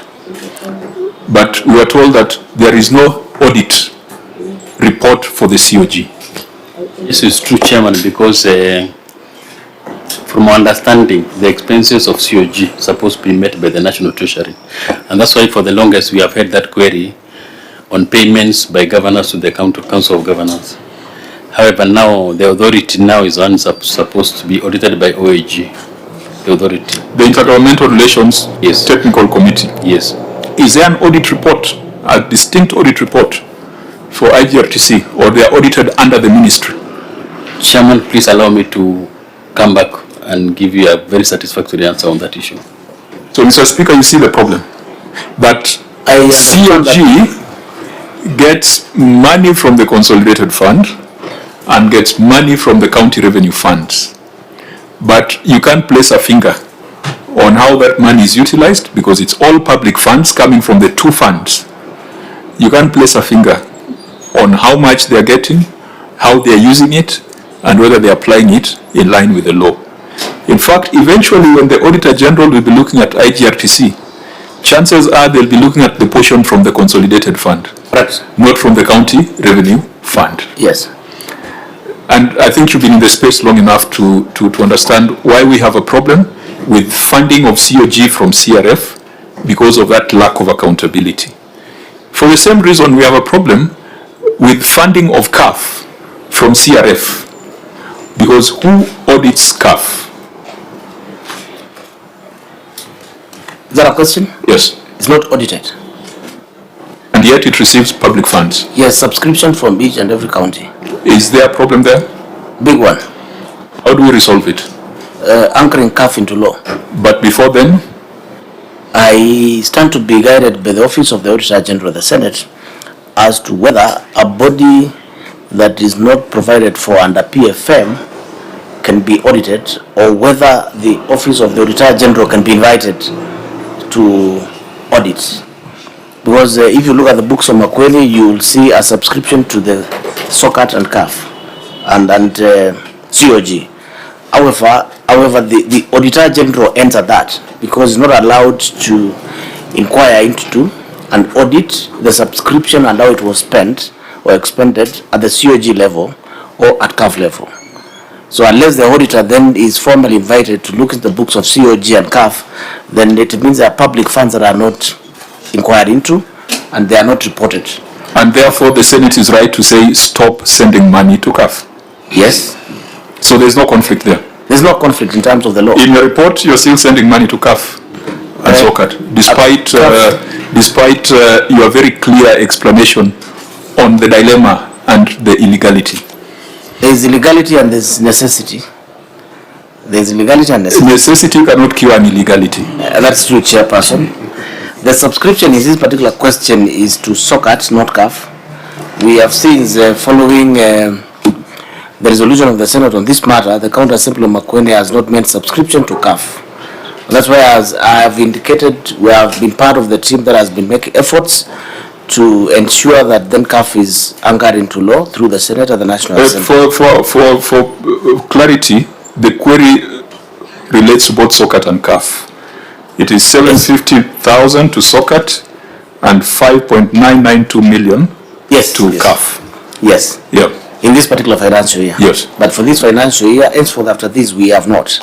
So I agree with you that the subscription is supported by law in that respect, and therefore the query is substantive. Now, Speaker, I want us to take a different perspective to this, a perspective of finding a solution, because I don't think it is useful for the Senate to focus on the illegality without understanding or taking note of the mitigating factors. For example, this 5.992 million that you sent to CAF, if you are to break it down, what do you think it was used for? Was it to pay for salaries, general budget support, conferences, tea and mandazi? Or you can easily tell that this was used for specific activities, some games, some meetings, some devolution conference? Out of my knowledge, because I'm not an office holder, and being a Speaker of a County Assembly, I cannot claim to be ignorant of the expenditure of the funds. They are meant to support the operations of the inter-county assembly relations and cooperation activities. There are conferences between the leaders of majorities, there are conferences of leaders of minorities, there are conferences on staff issues, there are conferences on cross-cutting legislation that affect county assemblies, there are conferences on human resource county assembly services boards, on matters affecting counties, because there are so much that we share. I want to say that the same way you have national legislation on appropriation in regards to East African Community and African Union, which you make subscription supported by law, is on similar activities. And what is missing in this fact is a legal provision to support those programs. And I can confirm that, yes, the funds are utilized in a very meaningful way. You remember we used to have legislative summit. Last year we didn't have one, reason because quite a number of county assemblies don't make subscription to CAF, and therefore CAF was not in a position to have such legislative summit. So it is important for this subscription to be there, but must be governed by law.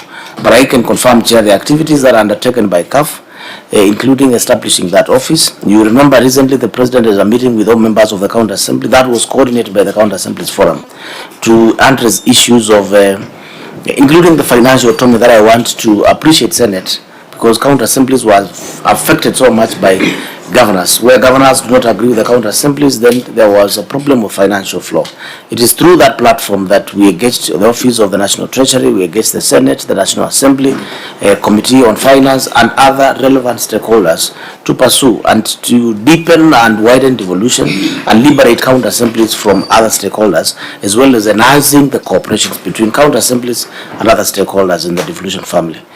Now, that's a broad story. Yes. For 6 million, what did Makueni County Assembly get directly in terms of value for the 5.992 million that you paid? You've spoken like a leader of CAF. Now you are the chair of the County Assembly Service Board of Makueni. You paid 6 million. Can you quantify and identify the value for money? Chairperson, if you invite members of the County Assembly to General Assembly meeting at KICC for 3 days, Makueni County Assembly budget will be at around 3.5 million to support DSA alone. Forget about reimbursement and fuel and everything, as provided by SRC. That explains you that... Speaker, do you mean that when the MCAs came to Nairobi, their DSAs were paid by CAF, not by the County Assembly? By the County Assembly. Yes, but you have still paid 6 million to CAF. That's why I'm asking, this 6 million, can you identify and quantify? Let me give you an example. Governors have sat here and they've told us we paid 5 million to COG, but 3 million went towards devolution conference. And we had this number of delegations, etc., etc., so there was value for money on that. 1 million went towards a specific activity and we can identify clearly, and so there's value for that. So if you can reduce it to that kind of explanation, because it's not about accounting for the global figure. Accounting starts from bottom up. Tunaanzia bottom, tunaenda up. So tunaanzia Makueni ndio tunaenda up. So hii 6 million ya Makueni, what was the direct value to Makueni County Assembly? Is to the facilitation of the activities, notwithstanding the DSA, which is taken care of by the respective county assembly, but to organize a conference and all that supports a conference. For example, I've given an example of a conference for members of the county assembly. Recently, we had one at the Edge Hotel here in Nairobi, all conference material, printing, facilitators, and all that to take stock of devolution, where the cabinet secretary and everyone, including the Senate, was invited. You know that comes with cost. And I will tell you roughly, the figure may be debatable, but if you go and break down that expenditure, we arrive to the same amount. Only that since it is not auditable and there are no financial statements submitted to National Treasury or to Office of the Auditor General, and therefore an audit report, then it will be difficult at this sitting to be able to justify that expenditure. I must confirm. How is CAF incorporated? Is it a society? Is it a welfare? The society. It's a society? Yes. Aren't there mandatory returns required of societies? There are, and there should be. Which include even financial statements? Yes. But that is filed with the Registrar of Societies? Registrar, but not the Auditor General. But not the Auditor General? Yes. Auditor General, how do we deal with this matter that they are using public funds in a society? They are doing financial statements, maybe using private auditors. How do we practically close this gap? Because to change the law might take us a couple of months. And the only danger is that it's the same law that relates to the Council of Governors.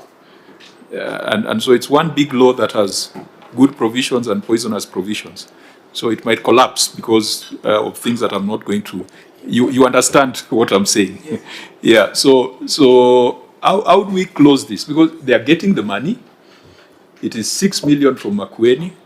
Assuming 30 counties are paying 6 million, that is 180 million in a year, which cannot be accounted for. Chair, I'm not very sure whether that that question sits well with the Office of the Auditor General. I don't know why I'm persuaded that the answer to that question sits between the Senate and the county assemblies. For the simple reason, Chair, that the Office of the Auditor General can only audit public accounts which are recognized by law. CAF, as we speak, and SOCAT, they are strangers to the law. So even if you put 100 billion in there, there will be no entry point for the OAG to audit those accounts. Chair, the question that I ask myself, and I have asked this before, 13 years into devolution, why is it so difficult to fix this CAF and COG funding issue? Who is not willing to do it and why? Because then we would be asking the questions that we're asking now to the OAG to tell us how the 6 million that the County Assembly of Makueni sent to CAF, how that money was utilized, whether there was value for money, whether there's loss of funds, or whether there are any irregularities therein. Chair, I don't know. That's the dilemma that I find myself in. Senator, but the reality is that for the last 10 years, public funds have been going to our society without oversight. And all the OAG has done is to declare it an irregular transfer. And, that's it. But he talked of necessity and illegality. So the OAG has said it is an illegality. The assemblies are saying it is a necessity. The law, we started this thing in the last parliament, you remember. I think there's a time I was the chair of the devolution committee and SOCAT and CAF appeared before me. We were not successful. Even now, 1 year to elections, lawmaking by experience takes at least 3 years, unless the government has an interest in it. If a government has an interest in it, infrastructure bill can be passed first reading in the morning, second reading at midday, and third reading by 5, like Simon Makonde. But if they have no interest, typical lawmaking takes 3 years.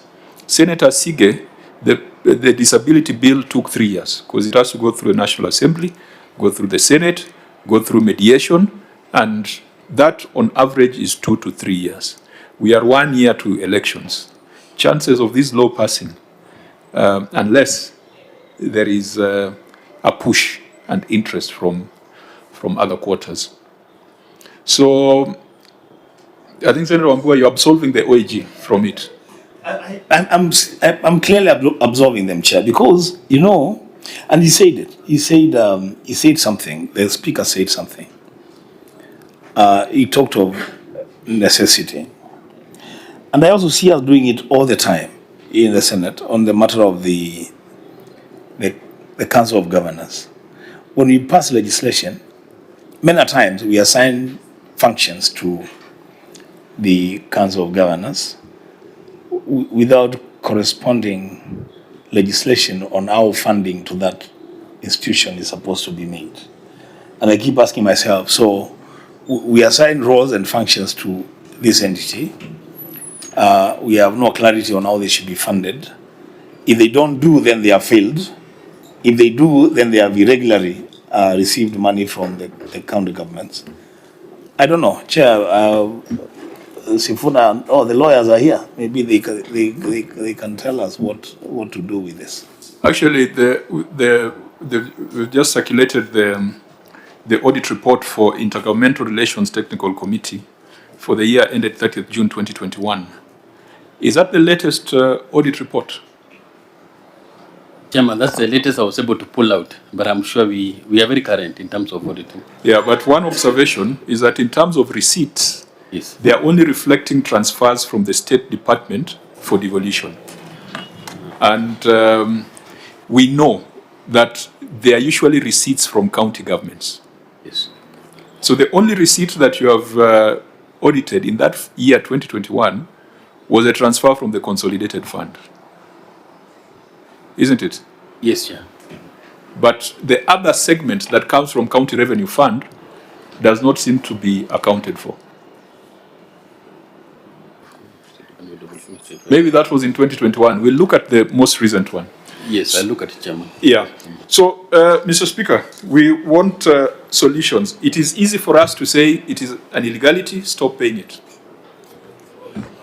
But then there's a necessity. We think that SOCAT and CAF have been a bit lazy in terms of engaging the Senate. We have offered a forum.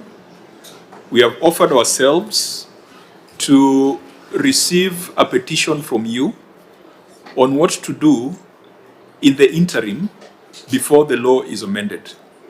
We could do a motion. A motion is compelling. I mean, you're a speaker, you know. A resolution, we can come up with a resolution of the House in the interim, but on the basis of a petition. If you're going to wait for the legislative amendments, it's going to take time. So you are probably not the leader of CAF, so I might not give you that responsibility, but go back and talk to your colleagues that we will give you a period of 30 days to petition the Senate, for the Senate to come up with a resolution that can maybe, I don't know, Patrick, if the Senate came up with a resolution that the Auditor General to look into the accounts of CAF, would the Auditor General do so?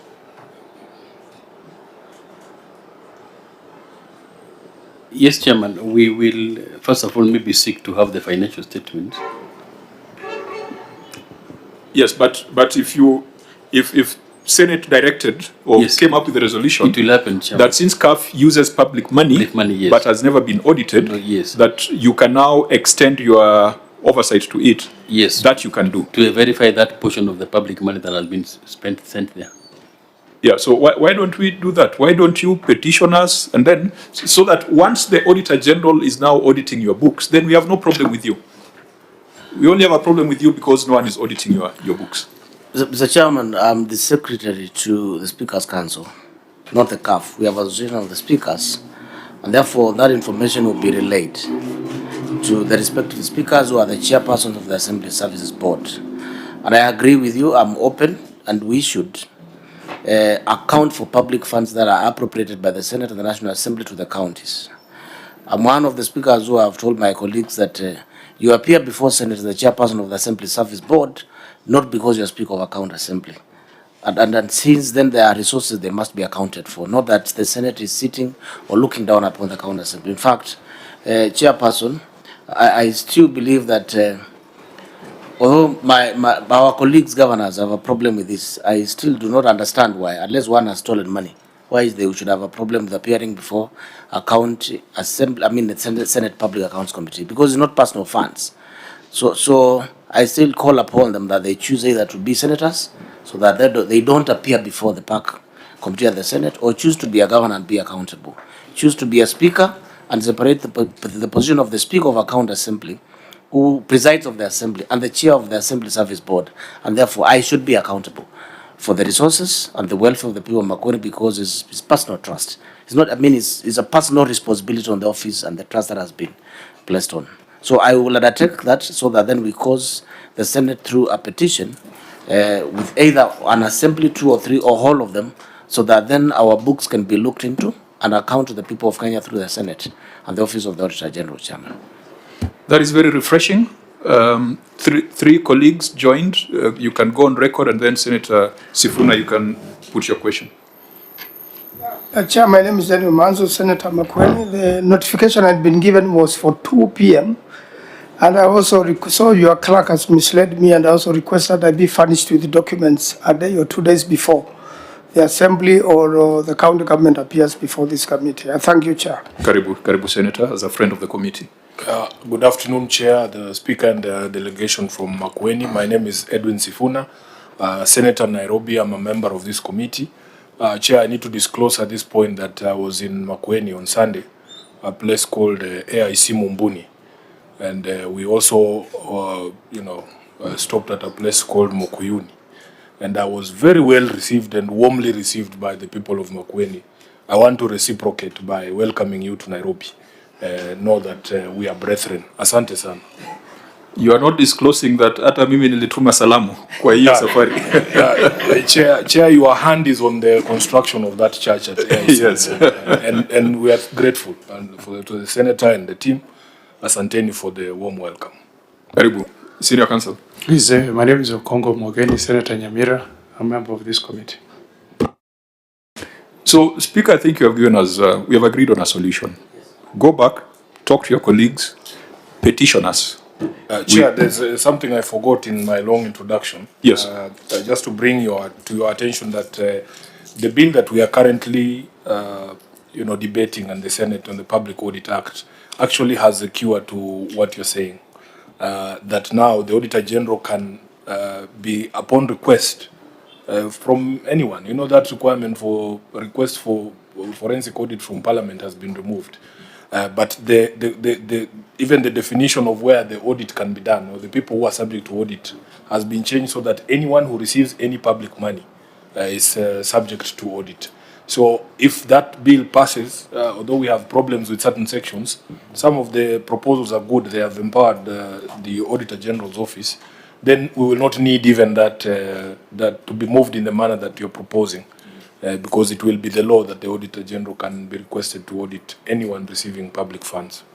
Thank you, Senator. And we were earlier talking about the duration it takes to pass bills in a bicameral system. Though you remember those provisions first came up in 2016. 2016.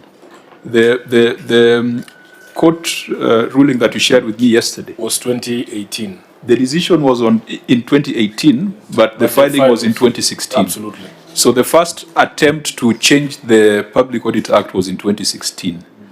The National Assembly passed the law in 2025, 11th of March 2025, exactly 1 year ago. So for 1 year it has been lying between the National Assembly and the Senate. So you can imagine, but the Senate is usually very efficient. So I think the Senate, it's possible that we might conclude on the Public Audit Act. Yeah, because I don't think it will take more than a year in the Senate. Yeah, so it's possible. But because lawmaking is a complex thing, and we expect people to go to court, because the things you have introduced in that amendment are things that the courts had already declared unconstitutional, like the advisory board, senior deputy auditor general. We expect that Kenyans will go back to court on it. Let's deal with let's deal with a petition, Speaker. Yeah, you are a speaker, so you understand all the instruments available to us. You do a petition, we come up with a resolution to allow the transfer of funds subject to audit by the Office of the Auditor General. Advised, Chair. Okay, then I think that can settle this, and that could be a recommendation, clerks, broadly on this matter as it appears in other county assemblies. Honorable members, I think that was the one issue that was worth considering as a Senate, because the rest of the expenditure issues the county assembly has already scrutinized, has already made recommendations, and are waiting for implementation. So, Senator Makueni, we started by commending the County Assembly of Makueni because their report is fairly good, but we had also told the Auditor General that prior year issues should not be dropped from the main report. There are certain policy issues that Makueni cannot resolve. For example, ethnicity, disability, 1/3 salary rule. Those are things that need to be in here. We keep a view. We keep a view on them as we progress. But beside that, their financial statements indicate that they are quite serious in terms of their financial management practices. So we commend them. The executive also got an unqualified opinion. We shall commend them when we have an opportunity to engage with them. I think one of the disappointments that my members have is that the governor of Makueni signed some petitions that we are hearing governors were signing in Kilifi. Yet he had an unqualified opinion. yet he has not even been invited to come before this committee. So, Mr. Speaker, your comments are spot on, that the people who are afraid of this committee are the people who have stolen. And if someone is doing a good job like you guys are doing, then you can see that coming here, we have now found a solution to this problem of SOCAT and CAF that has been with us for a very long time. So I don't know whether, Senator, this county is organized because the senator is also organized. Precisely, and the two, and the speaker as the clerk, you know, they belong to the Sifuna camp, so so you understand why. So what are you trying to say about Senator Omogeni and the state of affairs in Nyamira? Is it that Nyamira is disorganized because Omogeni is disorganized? Because he belongs to the chairman's camp, I don't know. Yeah, but you know, we are usually happy when the affairs in the county reflects the seriousness of the senators. All these senators are very serious in their work, and we always expect that the executive will reflect that. I think you should put it correct. Nyamira is disorganized because you pose one question to my governor when he's there, and he develops some sickness. Yeah. And he rejected our offer for an ambulance. I hope he's okay now. No, I'm trying to discuss with the commission to have a doctor on standby anytime there is an invitation to the governor of Nyamira, just in case. Yeah, no, but then I think it's extremely important. If you had a problem with a witness here, where's the nearest service point? Oh, yeah, I'm being serious. On a very serious. After what we saw with the governor of Nyamira, because I was not here, but it appeared like he was very unwell. Though the symptoms were only in this room. The moment he stepped down, the symptoms disappeared. But we want to set up a room somewhere down here, down here. Yeah. We have nurses on standby. You never know how serious the sickness will be next time. Yeah, but, I mean, even members of the Senate, I think we have had a case where a member has been taken ill. So that's something that we need to think through. Patrick? Chairman, please allow me to say that now that you have mentioned the issue of prior year matters, for Makueni County Assembly, your committee had made 17 recommendations, and by end of January, the Assembly had responded to all the recommendations. All of them? Yes, so okay. We're in the process of verifying so that we do the final report. I think that's good. We have also said we want to rank our county entities on the basis of financial or fiscal responsibility, not just the political elements. And we would be happy to see more assemblies be in the space that you are in, more executives to be in the space that you are in. We don't like sitting here on Fridays. You can imagine Sifuna being here on a Friday. We are not using his time very well because he needs to be doing other bigger national things. So we are not here because we like it. So I hope that going forward we shall have fewer meetings when counties are fully compliant.